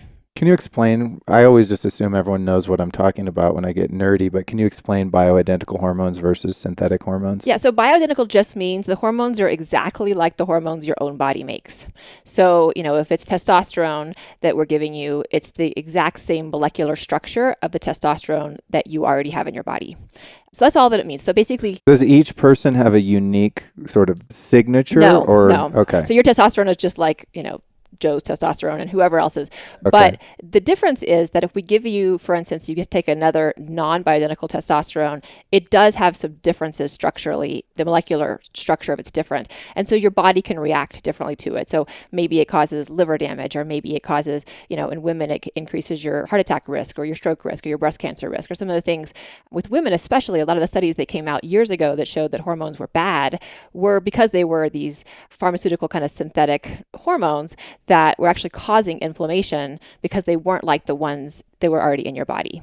So I only give hormones if they're bioidentical, which means they're just like what we already have. Wasn't one of the female hormone replacements made from horse urine, like mare urine or something? Was that true? Or Yeah, that's what that was used. It's still used. It's really? Still used. That doesn't sound safe somehow. It's not as safe as what other things we can do now. Wow, interesting. So if I came and I had low testosterone, I'm like, okay, Amy, I want bioidentical hormone treatment. where does that actually come from? And is it still synthetic or is it? So that's the thing. The word synthetic versus natural is a little bit, there's kind of misnomers because the hormones, the bioidentical hormones, they're still synthesized from something that may not be natural. Sometimes they are, like for instance, progesterone is often made from yams, but not everything has something out in nature that you can distill it from.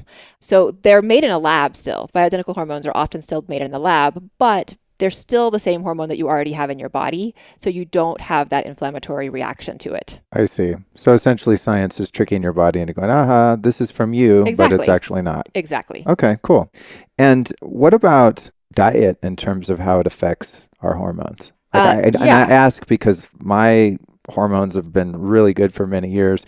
Especially there was a marked change from the way I used to eat, which is highly inflammatory vegetarian, to becoming, I guess, like bulletproof diet, kind of paleo and super high fat. And then without changing a lot else in terms of, my movement practice and exercise and all that, my hormones just were vastly improved. So what about diet and lifestyle? I mean, it's hugely important for everything, obviously, including hormones. We know that, for instance, with testosterone, men who eat a lot of sugar or they're obese don't make nearly as much testosterone. Men who don't get enough branched chain amino acids, who don't get enough vitamin D, who don't get enough protein are not going to make as much testosterone. Fats are really important for both women and men because your hormones are made from cholesterol. So if you're not getting enough good fats in your diet, then it's difficult for you to make your hormones. So, these sort of high inflammatory, high carbohydrate, high sugar diets, they wreak havoc on your body in a million different ways. And hormones there's one of them. So I'm always curious in terms of providing your body with the building blocks of hormones that a high fat diet would do. Do you think that plant-based or vegan diet people are compromising their body's ability to be healthy hormonally based on the fact that they're only getting, plant fats, olive oil, coconut oil, etc.? Or can the body still use those to build the same stuff as animal fat or lard or fish oil or whatever? Yeah. I think that if the vegan and I don't mean that in a political sense. No. I mean, just strictly from your scientific point of view. I think it's certainly possible to be very healthy and hormonally balanced and everything as a vegetarian, as a vegan. It is a little harder to make sure you're getting good quality fats, good quality protein. Now, those are the two things that I see that are problems. A lot of patients that I see that are vegetarian or vegan don't get enough iron, and that's something else that's really important. Like for hair, for instance, there's hair loss is associated with lower iron levels. So there are some things like that they have to be really aware of and make sure that they're targeting their diet to getting those good quality. Do you run lab tests on people? Mm-hmm. Oh, you do? Do you see any difference between a toxic standard American diet person who just eats whatever from Costco or I think it's all that food that I try to avoid, and then a really healthy vegetarian or vegan, and then a really healthy, clean food eating paleo diet person? No, I haven't compared it, but I see trends towards lower inflammatory markers like CRP is one of the ones that we check, which is just a marker of general inflammation in your body. And that level tends to be lower in people who are eating a cleaner diet, less sugar, who are not significantly overweight, who are more active, things like that. Yeah, and certainly iron, like I said, iron's a big one that I definitely see that's lower in people who are not eating meat. I've heard that iron in women tends to be low because of menstruation. Is that true? That is true. It's not low in everyone, but it's definitely lower in a lot of women. And, just the thing is you have to have a very low iron in order for us to see it in your red blood cell count. So most people are not anemic, which means they have normal red blood cell count. But if you don't have enough iron, you could have problems with hair loss and some things like that are easy to fix just by taking a supplement of iron or eating more iron-rich foods. And then what about for men having too much ferritin from actually having too much iron? Is that an issue? It's another thing that I've heard. In fact, I go give blood, and I sound like a really horrible person. I don't give blood for the sole purpose of helping other people that need blood, but I give it to unload some of that iron because I've had some blood work over the years and it's a bit high. I think it was the ferritin. They're like, oh, well, it's too high. Go give blood. Yeah, ferritin can certainly be high. That's iron. That's the stored iron in your body. And some people have an actual disease where it's high, like hemochromatosis, where it's a disease and you have to give blood. It does damage otherwise. And some people just have higher levels, or people who are taking testosterone, for instance, or just have high testosterone levels will have higher iron levels and higher ferritin levels. So it's probably a good idea if it's too high to get rid of some of that extra blood. Right. And then when you're administering the bioidentical hormones to bring someone back into balance, what's your preferred method of delivery? I've heard of these pellets you can get put in your hip of testosterone. What are the different ways people can get it I in? do all of the above. At my clinic, we do all the above. You can do pellets in men and women, so testosterone, estrogen in pellets where you put it under the skin. It sits there for 4 to 5 months and then it dissolves slowly. You don't have to think about it, and it's really easy. Do you feel like a lump in your butt or something? No, there's no. Someone's like, that's a weird mole. It's super easy. It's just like a little office procedure. That Is you it could do like in as 20 big as a minutes. Tic Tac or smaller? For women, it's about Tic Tac size. Okay. For men, they're like several times a Tic Tac, and you get like 8 of them. Wow. So it's a lot more. We kind of fan them out for men because men, for testosterone, your testosterone levels are 10 times that of women. So we give you 10 times as much testosterone. Interesting. And how important is testosterone to women? I think as I speak with women, they tend to think that that's like something that's only needed for men. What role does testosterone play in women's health? That's huge. It's not the primary hormone for women like estrogen is, but it's really important for sex drive, but also for things like being able to form muscle and burn fat, for energy, for motivation. So the same kinds of things that's important for men, it's important for women. Oh, cool. So I give women testosterone all the time. Right. And also in terms of hormone optimization, are you familiar at all with the use of red light therapy to improve testosterone production? I am a big fan of red light therapy specifically for skin is what I use it for, because it's great for skin and increasing mitochondrial ATP production and health of skin. But I have also heard some things about using it to increase testosterone. I haven't seen studies that have shown it does that yet. So I'm on the lookout for those. But I know people have used the red light therapy on their genitals and things. But you're sitting in front of one of them. The self-experimenters well, out there. I have this thing called the Juve, and it's a big panel. It has near infrared, I think, and mid infrared, if I'm not mistaken. And it's quite powerful. I mean, like I like to freak people out that come over to record podcasts and stuff. They go, oh, let me see all your biohacking stuff. And I bring them in my little man cave studio and I flip on that red light and they're like, it's like really, really bright. But I'll stand in front of that thing naked for 10 minutes, usually twice a day. Sometimes I miss the second one. And I just, make myself busy. I curl weights or, I try to just do something. I have a good mental picture happening. Yeah, I try to do something else productive there. But here's the deal, is that I had my testosterone checked in, I think, 2012 and 2015. It was like in the 300s. It was just tanked early on. That's when I was on a really inflammatory vegetarian diet, unknowingly. And then in 2015, it had gone up to 400, low 400s or something. Then some years went by and my diet improved. I added a lot more fat, got rid of inflammatory foods. I'm out in the sun a lot more, just, generally more health conscious than ever. And then I got it checked after like 3 months of using the Juve, and it was like 870. Nice. That was insane. Yeah. I'm like, that can't just be from like, oh, now I eat more ghee. I mean, you know what I'm saying? Like it had to have had some effect. But then I got it tested again and it had leveled out in the 600s or something like that a few weeks later. So it seems, does it fluctuate a lot like that? Okay. Yeah. It's highest during certain times of the day. Morning, for instance, is pretty high. Testosterone goes up and down. And really even a couple of 100 points is not a big variation, in interesting. a person. Okay. But yeah, I have had patients and people I've talked to on podcasts who have been doing the red light therapy, like you said, but I need to do a study and just like get some values before and after kind of over the period of a few weeks or months, because I think it's possible. I just haven't seen good evidence there yet. is a bit of data out there. The Juve people, I work with them, and so as an affiliate, and so every time they have a new study, they send it to me so I can check the efficacy before I'm like pitching something to people and talking about it and encouraging other people to buy it without it actually working. But I always forget about the skin benefit too, because I'm in front of that thing a couple times a day. I'm like, yes, that's good. And nitric oxide is supposed to increase nitric oxide too, which is huge for whole body health as well as especially for sexual health. That's one of the big players for getting erections and for good sexual health. So there's a lot of good benefits. Cool. Awesome. Okay, well, good. I'm going to keep on that then. All right. So today you're going to be injecting stem cells into my penis. I want to. Are you cringing a little bit right now? I am a bit. Yeah. Years ago, I was considering getting a vasectomy.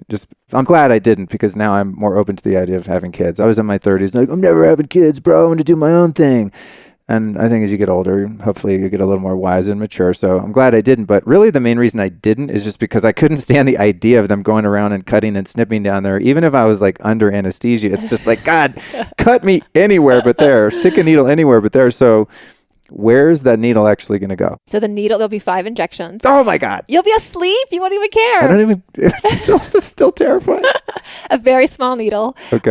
There'll be 2 on each side in the corpus cavernosum, which are like I call them the erection tubes, the tubes that fill with blood that are along the top there.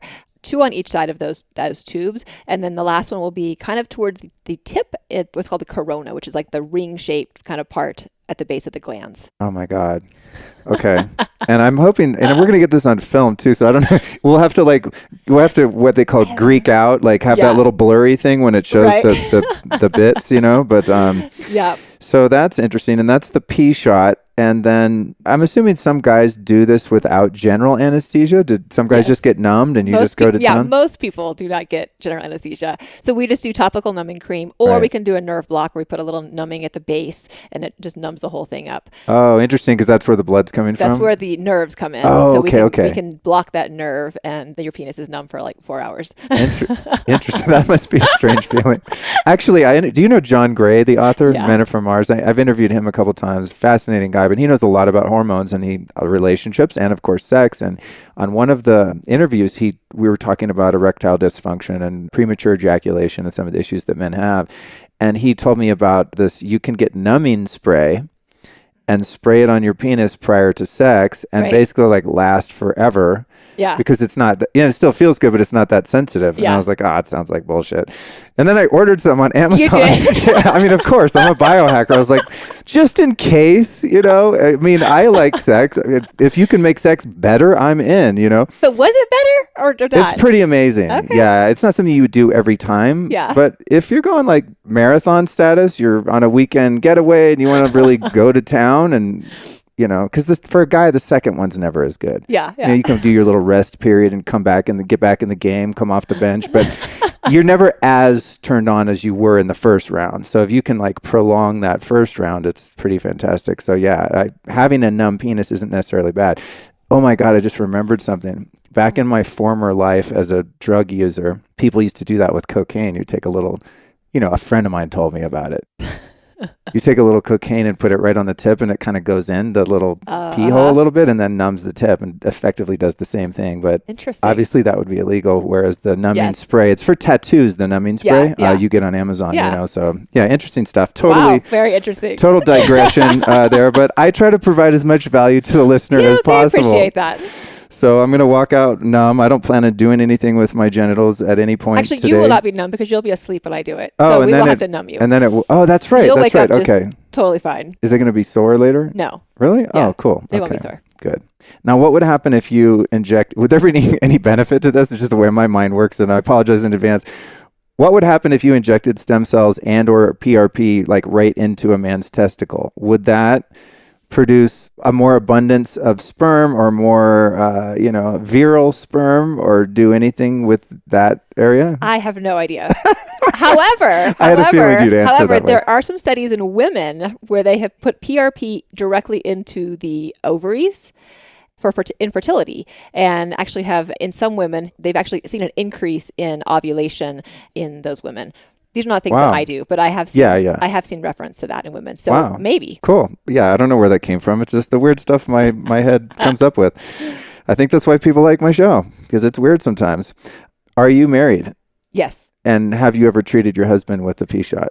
I have treated him You don't have to answer that. I have. With all the things that I do, like when I first learned to do them, I bring them home and I'm like, Kyle, I have a new treatment to try. And he's like needle phobic and just in general. So like all my facial injections, when I first started doing them, the P shot, the Gaines wave, all the things I do, he's kind of my guinea pig and he's never happy about it because he knows that I'm just learning and I've got like shaky hands and I'm like, I'm not sure if this is right. And he's always like, what am I doing? But yes, I have done those on him. Because it seems like that would be something kind of cool for you as the wife. It'd be like, hey, I'm going to practice my work, but maybe actually get a fringe benefit from, said husband's improved performance. Interesting. And in terms of the O shot, I'm assuming that as a fan, you've had them administered to yourself as well? I have had, yes. And in fact, the day I did my training years ago on the O shot, it was a group of doctors. We were all training. And as part of the training, we did each other. I injected that doctor, that person did me. So it was like a group. It was like a group event. It was kind of weird. But yes, I have had it done in the past and it was great. Have you ever done it to yourself? No, I have not. That would be tricky, I feel like, just from a getting right. like anatomically yeah. difficult. I have done my face. I've injected my face with PRP myself several times, and Wow. and I do microneedling and other. I mean, I do a lot of my own sort of aesthetic treatments, Right. but I haven't done the It O-shot. shows you have great skin. Thank you. Yeah, so I have the utmost confidence. You mentioned, what's that thing, Gainswave? I heard Ben Greenfield talking about this, and then they randomly sent me an email like, hey, you want to take part in our trial and become an affiliate and fly down to Florida? And I was like, sounds interesting. Honestly, I just didn't want to fly down to Florida. What is Gainswave? So Gainswave is a new way to treat erectile dysfunction, but also just to improve male sexual performance. And basically it's a device that uses sound waves. It's also called low intensity shockwave therapy. It's been used in Europe for about 10 years. It's super easy, non-invasive, not painful, no downtime kind of thing, where we essentially do a series of treatments, usually about 6 treatments over maybe 3 weeks that are like 30 minutes, easy, in and out kind of things, but it increases blood flow in the penis. So it increases blood flow now as well as, in the next few months and lasts for several years. So you can... Oh, it lasts that long? Yeah. Wow. So it lasts for a year or two after you do the series. And it's actually one of my favorite things right now. I combine my regenerative treatments like the stem cells and PRP, the P-shot with the Gainswave, with the hormones, and it's like this awesome trifecta of amazingness. You're like a stud factory over here in Park City. Yeah. So Gainswave is awesome, and it's kind of changing the way that we treat erectile dysfunction as well as just improving, blood flow and function in general. Wow. Well, it looks like I'll be making another trip out here and spending 6 weeks. So in terms of the pharmaceutical alternatives, drugs like Viagra and Cialis, I mean, all of these interventions obviously sound way safer. Are there any widely known side effects to taking those drugs for performance or erectile in general, dysfunction? those drugs are pretty safe. They do have side effects, but they're generally not harmful to you. So certainly if you take certain types of medications, like for people who have heart disease and take nitrates or things like that, you don't want to take those medications because they can make your blood pressure go too low.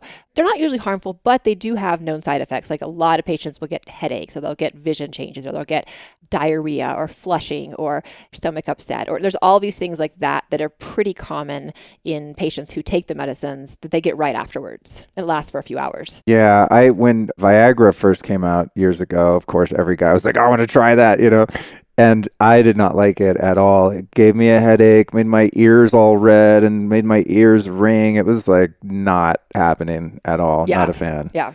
But that's good to know that it's not known to be like really, really dangerous. Yeah, for most people. Yeah. Okay, cool. Still, I think these interventions sound more interesting and more efficient because they're long term. They're it's long not term. like, and you're repairing the damage as opposed to just kind of band-aiding it. Like you're actually improving the blood flow, which blood flow is almost always the issue with erectile dysfunction. So you're improving the blood flow and you're improving the sensitivity and you're improving, all the things that are maybe broken.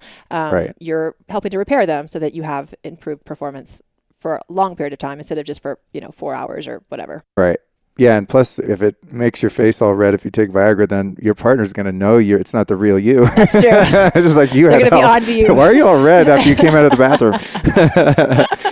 So in terms of the anti-aging stuff, there's a couple things you're going to do today, and one is dealing with my face. And, I do live in Hollywood, so I'm not ashamed of having some degree of vanity left. And I do see myself aging. I'm 47. Sometimes I see a picture, look in the mirror, I'm like, oh my God, I'm like an old guy. This sucks. And then we're also going to be doing some stuff in my scalp. And thank God I haven't lost all my hair, but it's definitely thinning. I'm getting those crow's feet. No, crow's feet are on your eyes. Widow's peak, I think it's called. Which is, I'd be cool with, I don't have to be in the greatest shape. I don't need a 6-pack to be totally ripped. But I'm like, the one thing I would like is to not go totally bald. And no offense to any bald guys listening, I'm sure you just get used to it. But I really think I would look goofy with the bald head. Because once I shaved my head like pretty, really, really short, and I was like, yeah, this is not a good look. It was tough for my self-esteem. I'm still identified with the physical a little bit. So what are some of the positive effects of treating skin with stem cells and PRP and the scalp and hair growth and all that? So for the skin, the stem cells and PRP can do a lot of things. They can certainly increase blood flow, increase collagen production. So they're kind of like kickstarting your own stem cells that are in your face to become more active. So we're kind of talking to them and saying, hey, you guys are being lazy. You're not cranking out new skin. Let's get you more active. So that's what you're doing by giving these injections. So then now all of a sudden your stem cells in your skin are now making more collagen, which is what gives your face structure. They're making more elastin, which is what gives you that bounce back that young skin has, and more hyaluronic acid, which is what gives your face like the sort of, has water in it. It's youthful appearing. So a lot of those things you lose with age, starting at like 25. And so we can increase the health of the skin by just increasing those things that are in the skin. And same thing with the hair. Hair follicles, certainly in men, but also in women, certain types of alopecia or baldness, the hair follicles will spend more time in the resting phase than they do in the active growth phase. And as it gets older and older, then you spend more and more time in that resting phase. So what we're trying to do with stem cell therapies and with PRP is we inject around those hair follicles and we stimulate those stem cells and say, hey, let's get back to work. Like we want to have some new hair growth. We don't want to just sit around and get lazy. And so that's kind of the idea. So it's kind of a freshening up of your skin. It can also help prevent some photo damage in your skin, which is kind of interesting. Helps maybe prevent future sun damage. Oh, cool. Because I'm a huge sun California, fan. Yeah. I mean, I've never used sunscreen in my life. I don't believe in it. I'm super sun dog, but I'm sure, I'm getting a little oxidative stress from all that exposure. Yeah. So that's kind of the idea. Because I noticed when Dave Asprey came here and did his treatment, after that, his face was noticeably younger. Really was. Yeah. I know. I saw him a few months later and I was like, what are you doing, Dave? I thought it was just Instagram filters, to be honest. At first, I was like, all right, Dave figured out how to use Instagram. Great. And he looks like he's 25. But then I saw him at the Bulletproof conference. I was like, holy crap. He did get younger. I mean, obviously he does. He's like me times 100 in terms of biohacks and anti-aging medicine. Yes. But I think that really did something. And he's the only one I know that. Yeah, I treated him twice, a year apart for skin. Right. He does the red light therapy and the this and the that and the.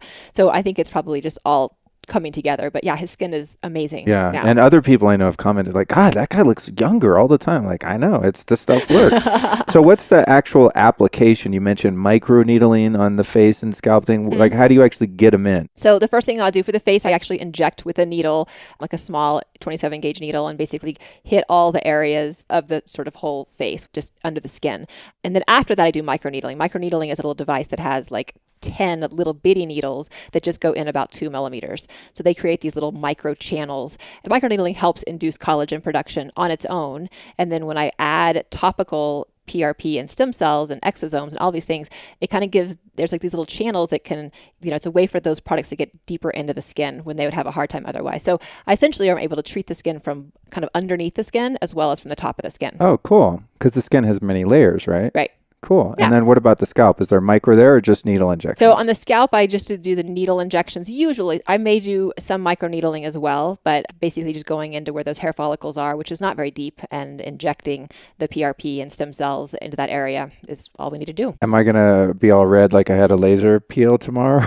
You will be red today. Okay. If you film anything later on today, you'll be red. No, I'm not. And a little swollen because I'm going to be putting fluid, in your face. Yeah. But by tomorrow, you'll be pink and it'll look like a sunburn. You can just play it off like you were, at the beach. And is it possible that this will help mitigate some of the dark circles that I have? Yes. In fact, PRP and stem cells are both really nice for dark circles because it can thicken that skin a little bit. That's, the skin gets thinner as we get older around the eyes. So it can thicken that skin a little bit. And also part of the reason for dark circles is that the capillaries are leaking and you can kind of see that capillary leak. And by putting these things in that area, we seems to help with that leaking as well. Awesome. Yeah, that's one thing. Like when I'm doing my little Instagram filters, I always try to take that out. No, I'm the same I don't way. want them to look too fake, but I'm like, God, it's my Italian heritage. Yes. Damn it. I've had dark circles my whole life. As a kid, people really? Like people will always ask me, are you sleep deprived? Right. And I was like, no, I just honestly, I did spend a good 20 years of my life very sleep deprived. So, it makes sense.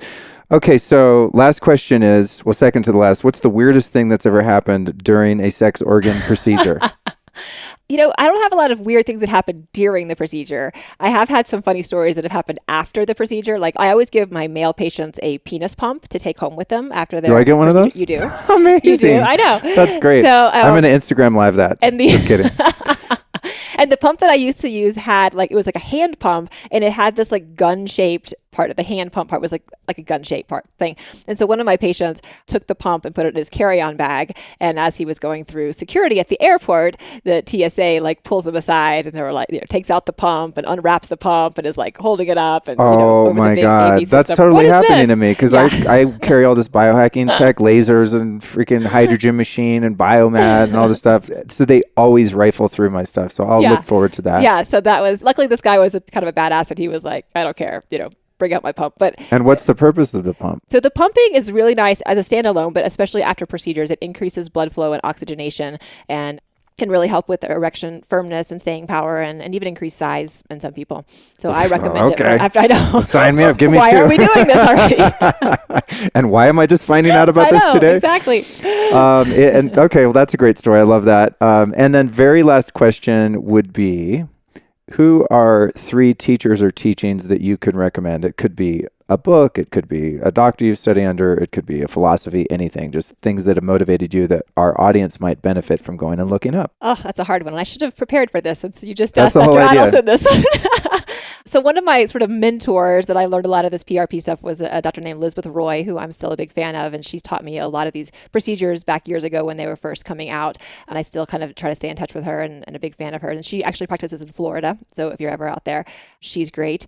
I really like the book Come As You Are. It's a book by Emily Nagari, who is it's like a sex therapist physician who writes a lot about women's sexual health. And I just read that. And that was really good for women to read. It's kind of about how to embracing that you are normal, even if you don't feel like you are, and kind of walks through a lot of the sexual kind of problems that women have. That's great. Because as you said, there's a lack of awareness. I mean, I think us guys think, we're the ones with all the problems in that area. So that's cool. And we have a lot of female listeners to the show too. So so that's a good book. I've been like on a sex book rampage recently. My Kindle, my app is full. My husband's like, what are you doing? Like, there's always there's tons of these books, but that was a good one. And then other mentors, really the only other support I would say is my family has been really supportive. My husband, when I left the ER 5 years ago and had no job and no income, and I was just like, I'm going to do this other stuff.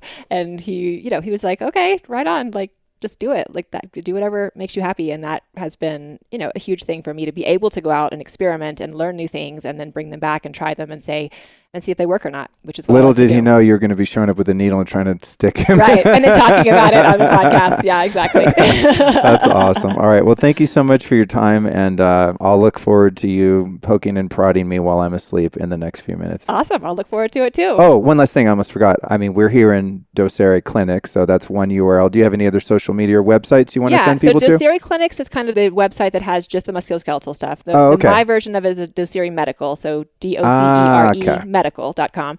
And then I have my own social media through Dr. Amy B. Killen, Instagram, Facebook, Twitter. Dr. Amy B. Killen. All of those things. Yeah, exactly. Okay, awesome. We'll put all of that in the show notes. Thanks again for joining me today. Thank you so much.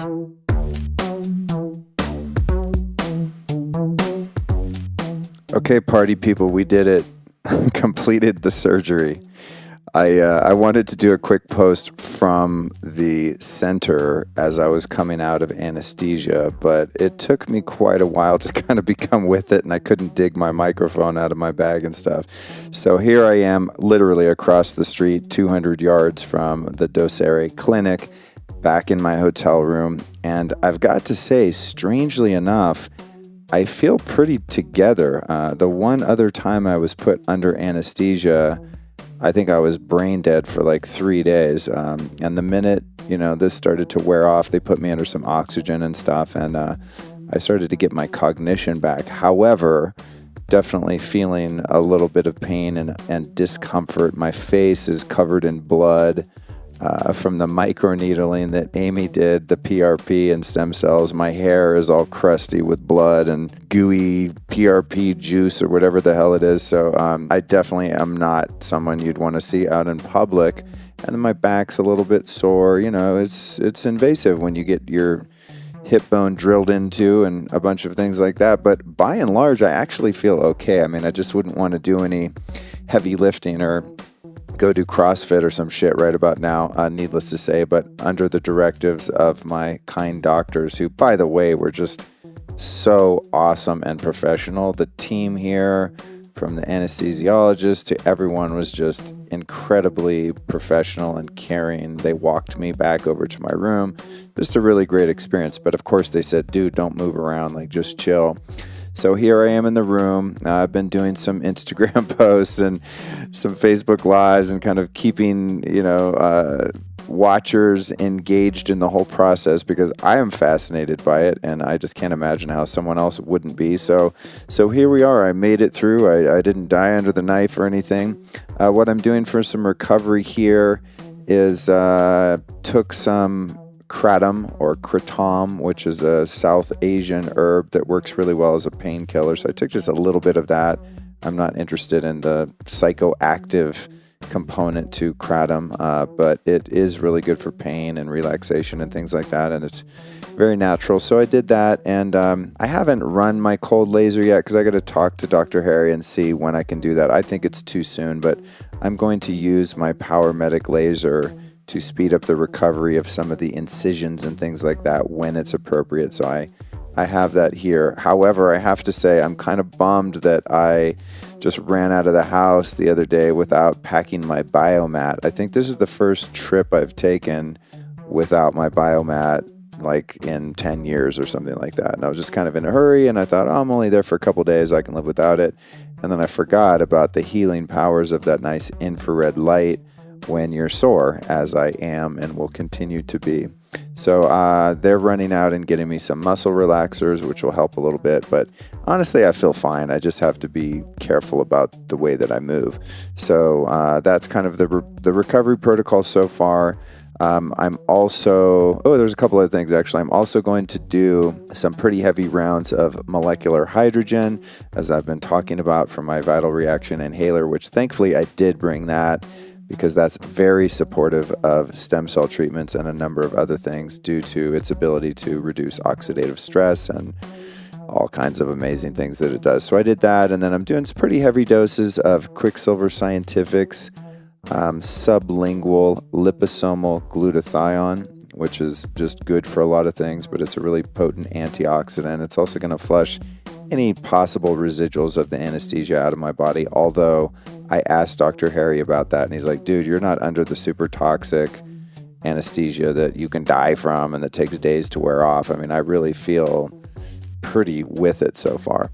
So that's my first day. I made it through. Obviously, if you're hearing this, you've heard the interviews and you know what just went on. And I want to let you know that we taped the whole thing, right? We videotaped the whole thing. We had a film crew in there, or a cameraman, I should say, in addition to me live streaming it on Facebook and Instagram. Not only the interviews, but the entire surgery process.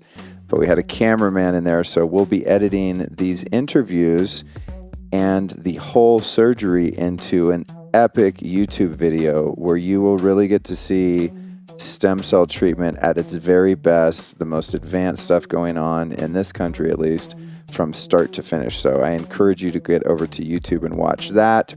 And the funny thing, well, it's not so funny for him, and it's not funny for me because I was unconscious, but the cameraman, I think, had to leave the room a few times because when he came over there today, he just thought he was filming the interviews. I guess no one informed him that he was actually going to be filming the surgery itself in all its gory, bloody detail. And so they reported to me when I came out of the anesthesia that he had to leave the room numerous times to perhaps go vomit, or at least I think he fainted or almost fainted or something like that. So that was unfortunate for him, but hopefully we got some good footage of all the incisions and the extractions and the needling and all the gory details, so you can kind of see what's up. I probably honestly won't watch that part because I'll get too freaked out, but I felt compelled to document it for you, the listener, because that's what I do. I'm hardcore. I go the extra mile. So until my next report, I'm signing off, and my stem cell treatment thus far has been a huge success. Thanks for tuning in. Okay, so it's the day after my treatment. I woke up feeling pretty damn good today, considering what I went through yesterday. You know, anytime you're under and you're getting poked and prodded and cut, it's a bit taxing on your system. But I slept 10 and a half hours last night, which is absolutely fantastic. However, I only got a 69% on my Aura Ring sleep score, which is not optimal, but at least I got a lot of hours in. So feeling pretty good. First thing I did this morning was walk back over to Docere Clinic and get an IV of a bunch of micronutrients. It's called a Myers cocktail. I got kind of a souped up one with glutathione and vitamin C and amino acids and all of the vitamins and minerals that you could need. So that really helped with my recovery. But the funny thing about going to get the IV is the needle in my arm, all that stuff was fine. But then the nurse who was changing my bandages, because you kind of leak a little bit the day after from the lipo that they do for the fat-derived stem cells, and she showed me the picture of my back, which of course I posted on Instagram.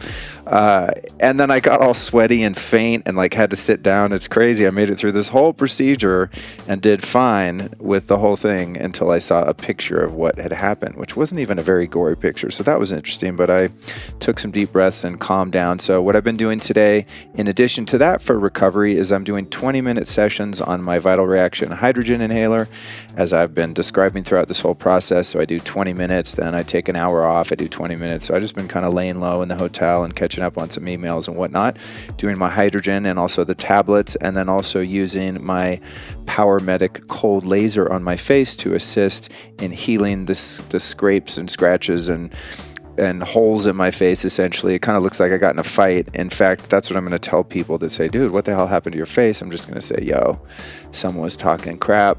I had to bust loose and I won, which I kind of did win because I survived this whole thing. So that's the report for today, and I think I'll be signing out for the day and maybe just check in tomorrow on my way out with one more little report, and that should kind of wrap up this whole experience. But I'm feeling really, really good about it, and I know I've said it before, but I'm going to say it again. The people over at the Docere Clinic are just so amazing, and they've treated me so well. You know, they comped my IV today. I was about to get online and find a place to do it and go drop $200. And they're like, dude, what are you doing? Just walk across the parking lot. We'll take care of you. So I just feel, very well cared for. And the follow-up on their part has been amazing. So I'm doing great. And I'll keep you posted as things progress for the rest of the trip home.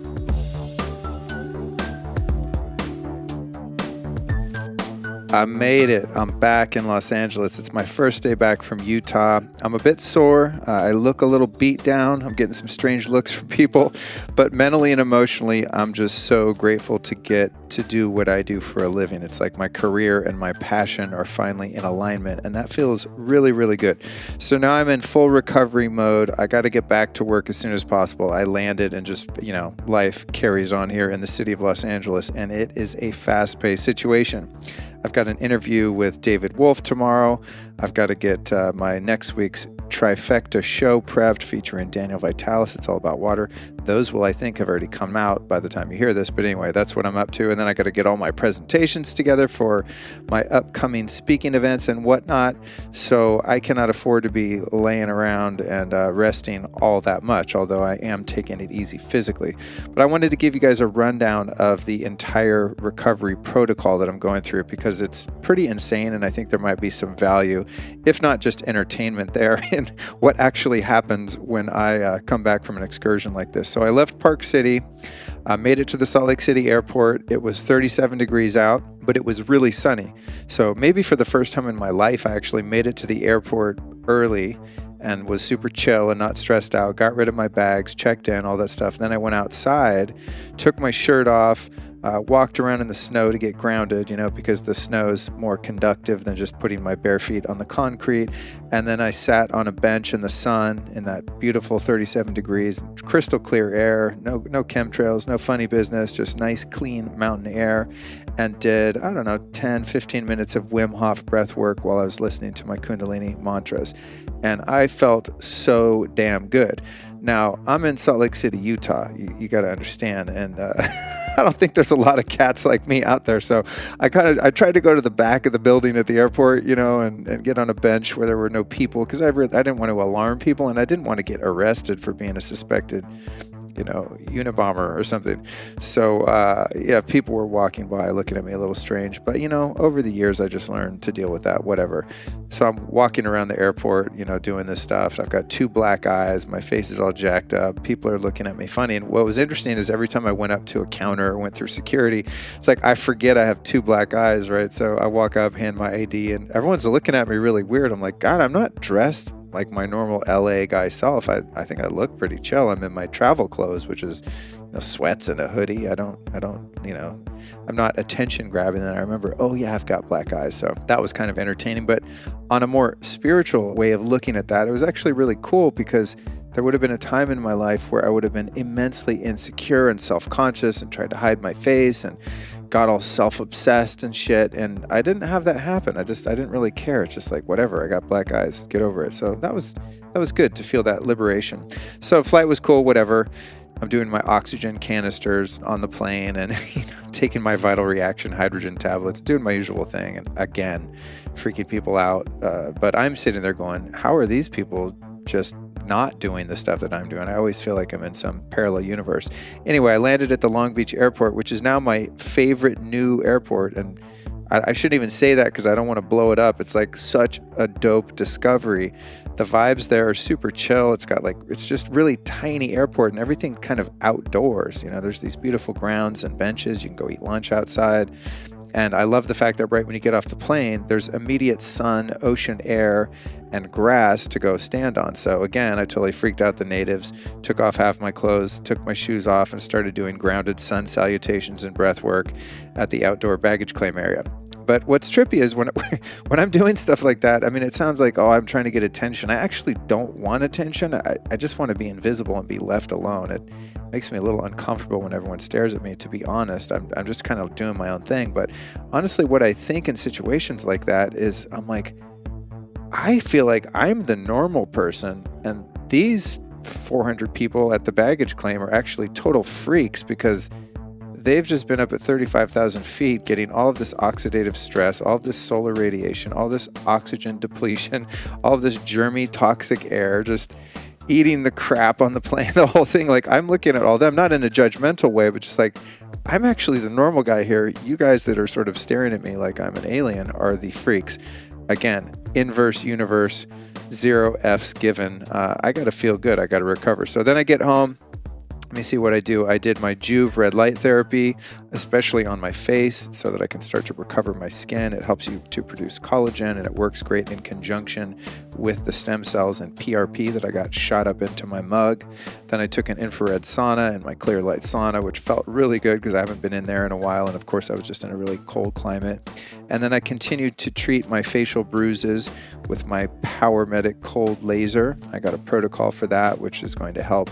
It helps, heal any wounds and things like that. And I do have some wounds. I'm not quite ready to treat the holes in my body because I have some stitches still, and I don't want to laser them out yet. But that was really great. And then I, of course, did like a really chill out meditation, rejuvenation session on my AMP coil biofeedback PEMF device. And while I was in Utah, I really didn't sleep very well. I think one of the reasons is I just couldn't get my room cold enough. Like, it was 30 degrees out most nights, and I opened my window and kept it open.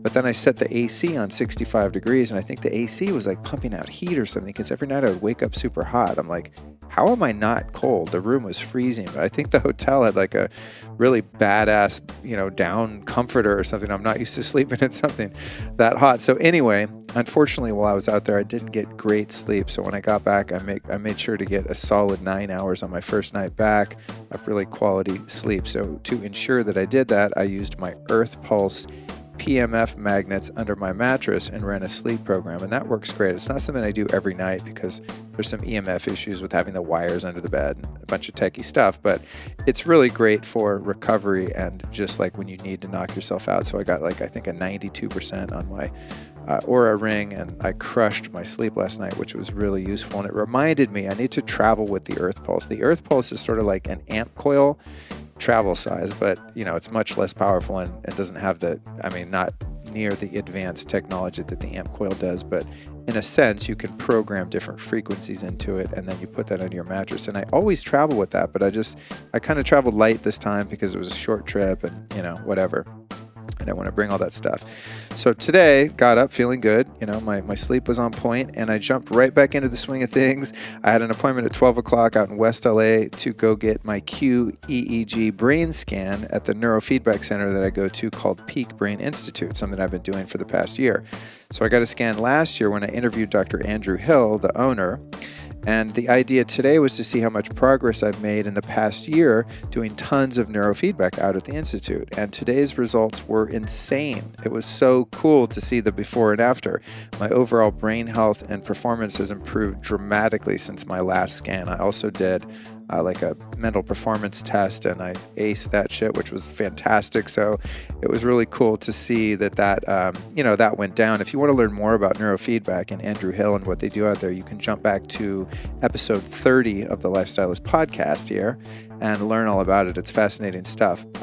Once I did the scan, then of course I actually did a session, a 39-minute alpha theta neurofeedback session, which is really supportive of recovery from physical stress. There's tons of studies to support that, so I did that. And you can actually watch the whole Facebook Live of the process today by joining my private Facebook group. I think if you just search the Lifestylist podcast on Facebook and request to join, you'll be able to see all the past Facebook Lives, including the one about this episode with Dr. Amy and Dr. Harry and the whole stem cell journey. Even the surgery itself was live streamed, of course.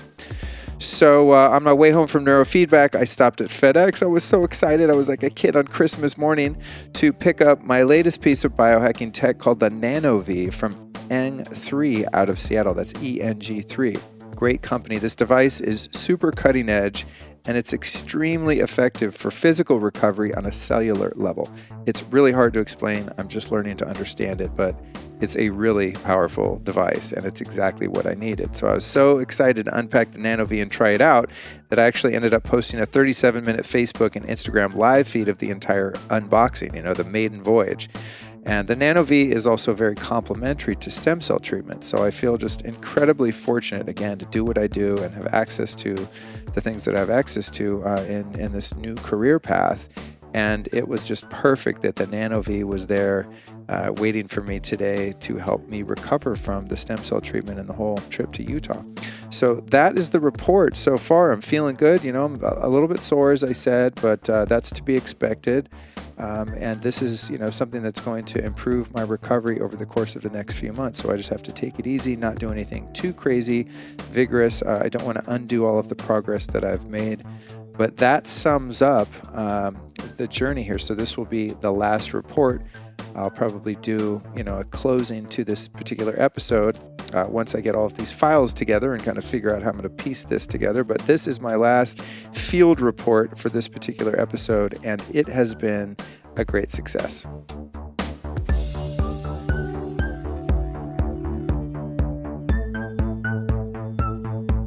So that was my stem cell journey, you guys. It's now been 5 weeks since my treatment in Utah. I'm back here in LA, sitting in my home studio, kind of going over all of these tracks, figuring out how I'm going to put all of this together. You've just heard the put together version, so I really hope you enjoyed this kind of new and experimental format that I've done. I was sort of thinking of like an NPR kind of vibe, where I do a little bit and play a little music and a segue into the next one and all that. So we'll see how that goes. Maybe give me some feedback if you want to join my Facebook group, The Lifestylist Podcast, and leave some questions or comments over there, and we'll see how it goes.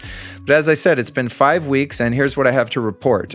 First off, actually, I just need to let you know that when you get stem cell treatment, it's widely known that old injuries and places that are really painful on your body can take 3 or 4 months to heal. So I didn't expect to come back and 5 weeks later be cured, so to speak. But where I am right now is my right hip, which has been hurting me for 25 years, has almost no pain. My left shoulder's been really jacked up for a long time, probably a 70% decrease in pain there. Not a lot more range in motion, but that's not what stem cells are for. They're to kind of get in there and build new tissue and repair things. So I got to say, for those two things, I'm really happy. Now, my lower back pain is still pretty intense, but this treatment tends to flare up long-standing ligament injuries like mine, and the healing, can take a few months after. So I'm going to have to report back to see how that's going, but I'm very hopeful. Now, my face and skin look great from what people tell me. Now, I can't tell because I see myself every damn day, so it's hard to know, but people that didn't know that I had this procedure are saying, wow, your skin looks really good. What's going on? So I'm hopeful that this has had something to do with it. The recession of my hairline seems to have slowed down a bit, I think, and perhaps my hair might even be a little bit thicker. Now, I was warned by Dr. Amy, it's not like this turns your scalp into a freaking chia pet. You're not going to just grow a full head of hair, but the thinning seems to have calmed down, which I'm really happy about. Speaking of thicker, I can't really give an accurate report on the effectiveness of my P-shot, as I have not yet had the opportunity to use that tool in a real-life scenario yet. but I do look forward to taking it for a spin sometime soon, should the right co-pilot appear on my radar. I did take the penis pump that Dr. Amy provided me with for a test drive, and I've got to say that was one of the most hilarious moments of my life. I'm actually not sure if I'll be able to summon the discipline to make that a consistent practice, or if I even need to, but it was part of the protocol, and I'm pretty good at following protocol, so I gave it a shot. That was freaking funny. So thank you so much for joining me on this fascinating, fun, and sometimes very painful journey for healing and optimization. And as I said, stay tuned for a follow-up report in a few months. As for now, make sure to follow me on Instagram for more of my wacky adventures. And if you want to meet me, ask questions, and interact with me personally, then please join my Facebook group. All you have to do is open Facebook and search The Lifestylist Podcast, request to join, I'll let you in, and we will get to know one another there. And not only that, but you'll get to know all of the other listeners that I'm hanging out. We have a really great community going over there, and everyone's contributing good information and support. So if you know someone in pain or someone who wants to have bionic sex organs, please share this episode with them by clicking the share button on your podcast player. You can also just send people to the Docere Clinic. It's a really fantastic clinic. The two doctors, as you could tell from this episode, are really great people and highly competent. And then stay tuned for next week's show with my badass business partner and ex-girlfriend, Lauren Messiah, where we talk about the psychology of style. Lastly, I'd like to thank our sponsors. First off, Health IQ. If you want to find out if you're healthy or not, you can go take their quiz. So go to healthiq.com/quiz. And then we've got, of course, my old buddies, foursigmatic.com/Luke. And then lastly, again, to my boy James J. Todd for the soundtrack music here. And you can find his stuff at jjtmusic.com. Thank you so much for joining me on this experimental and hopefully highly entertaining and informative episode of the Lifestylist Podcast. I'll see you next Tuesday.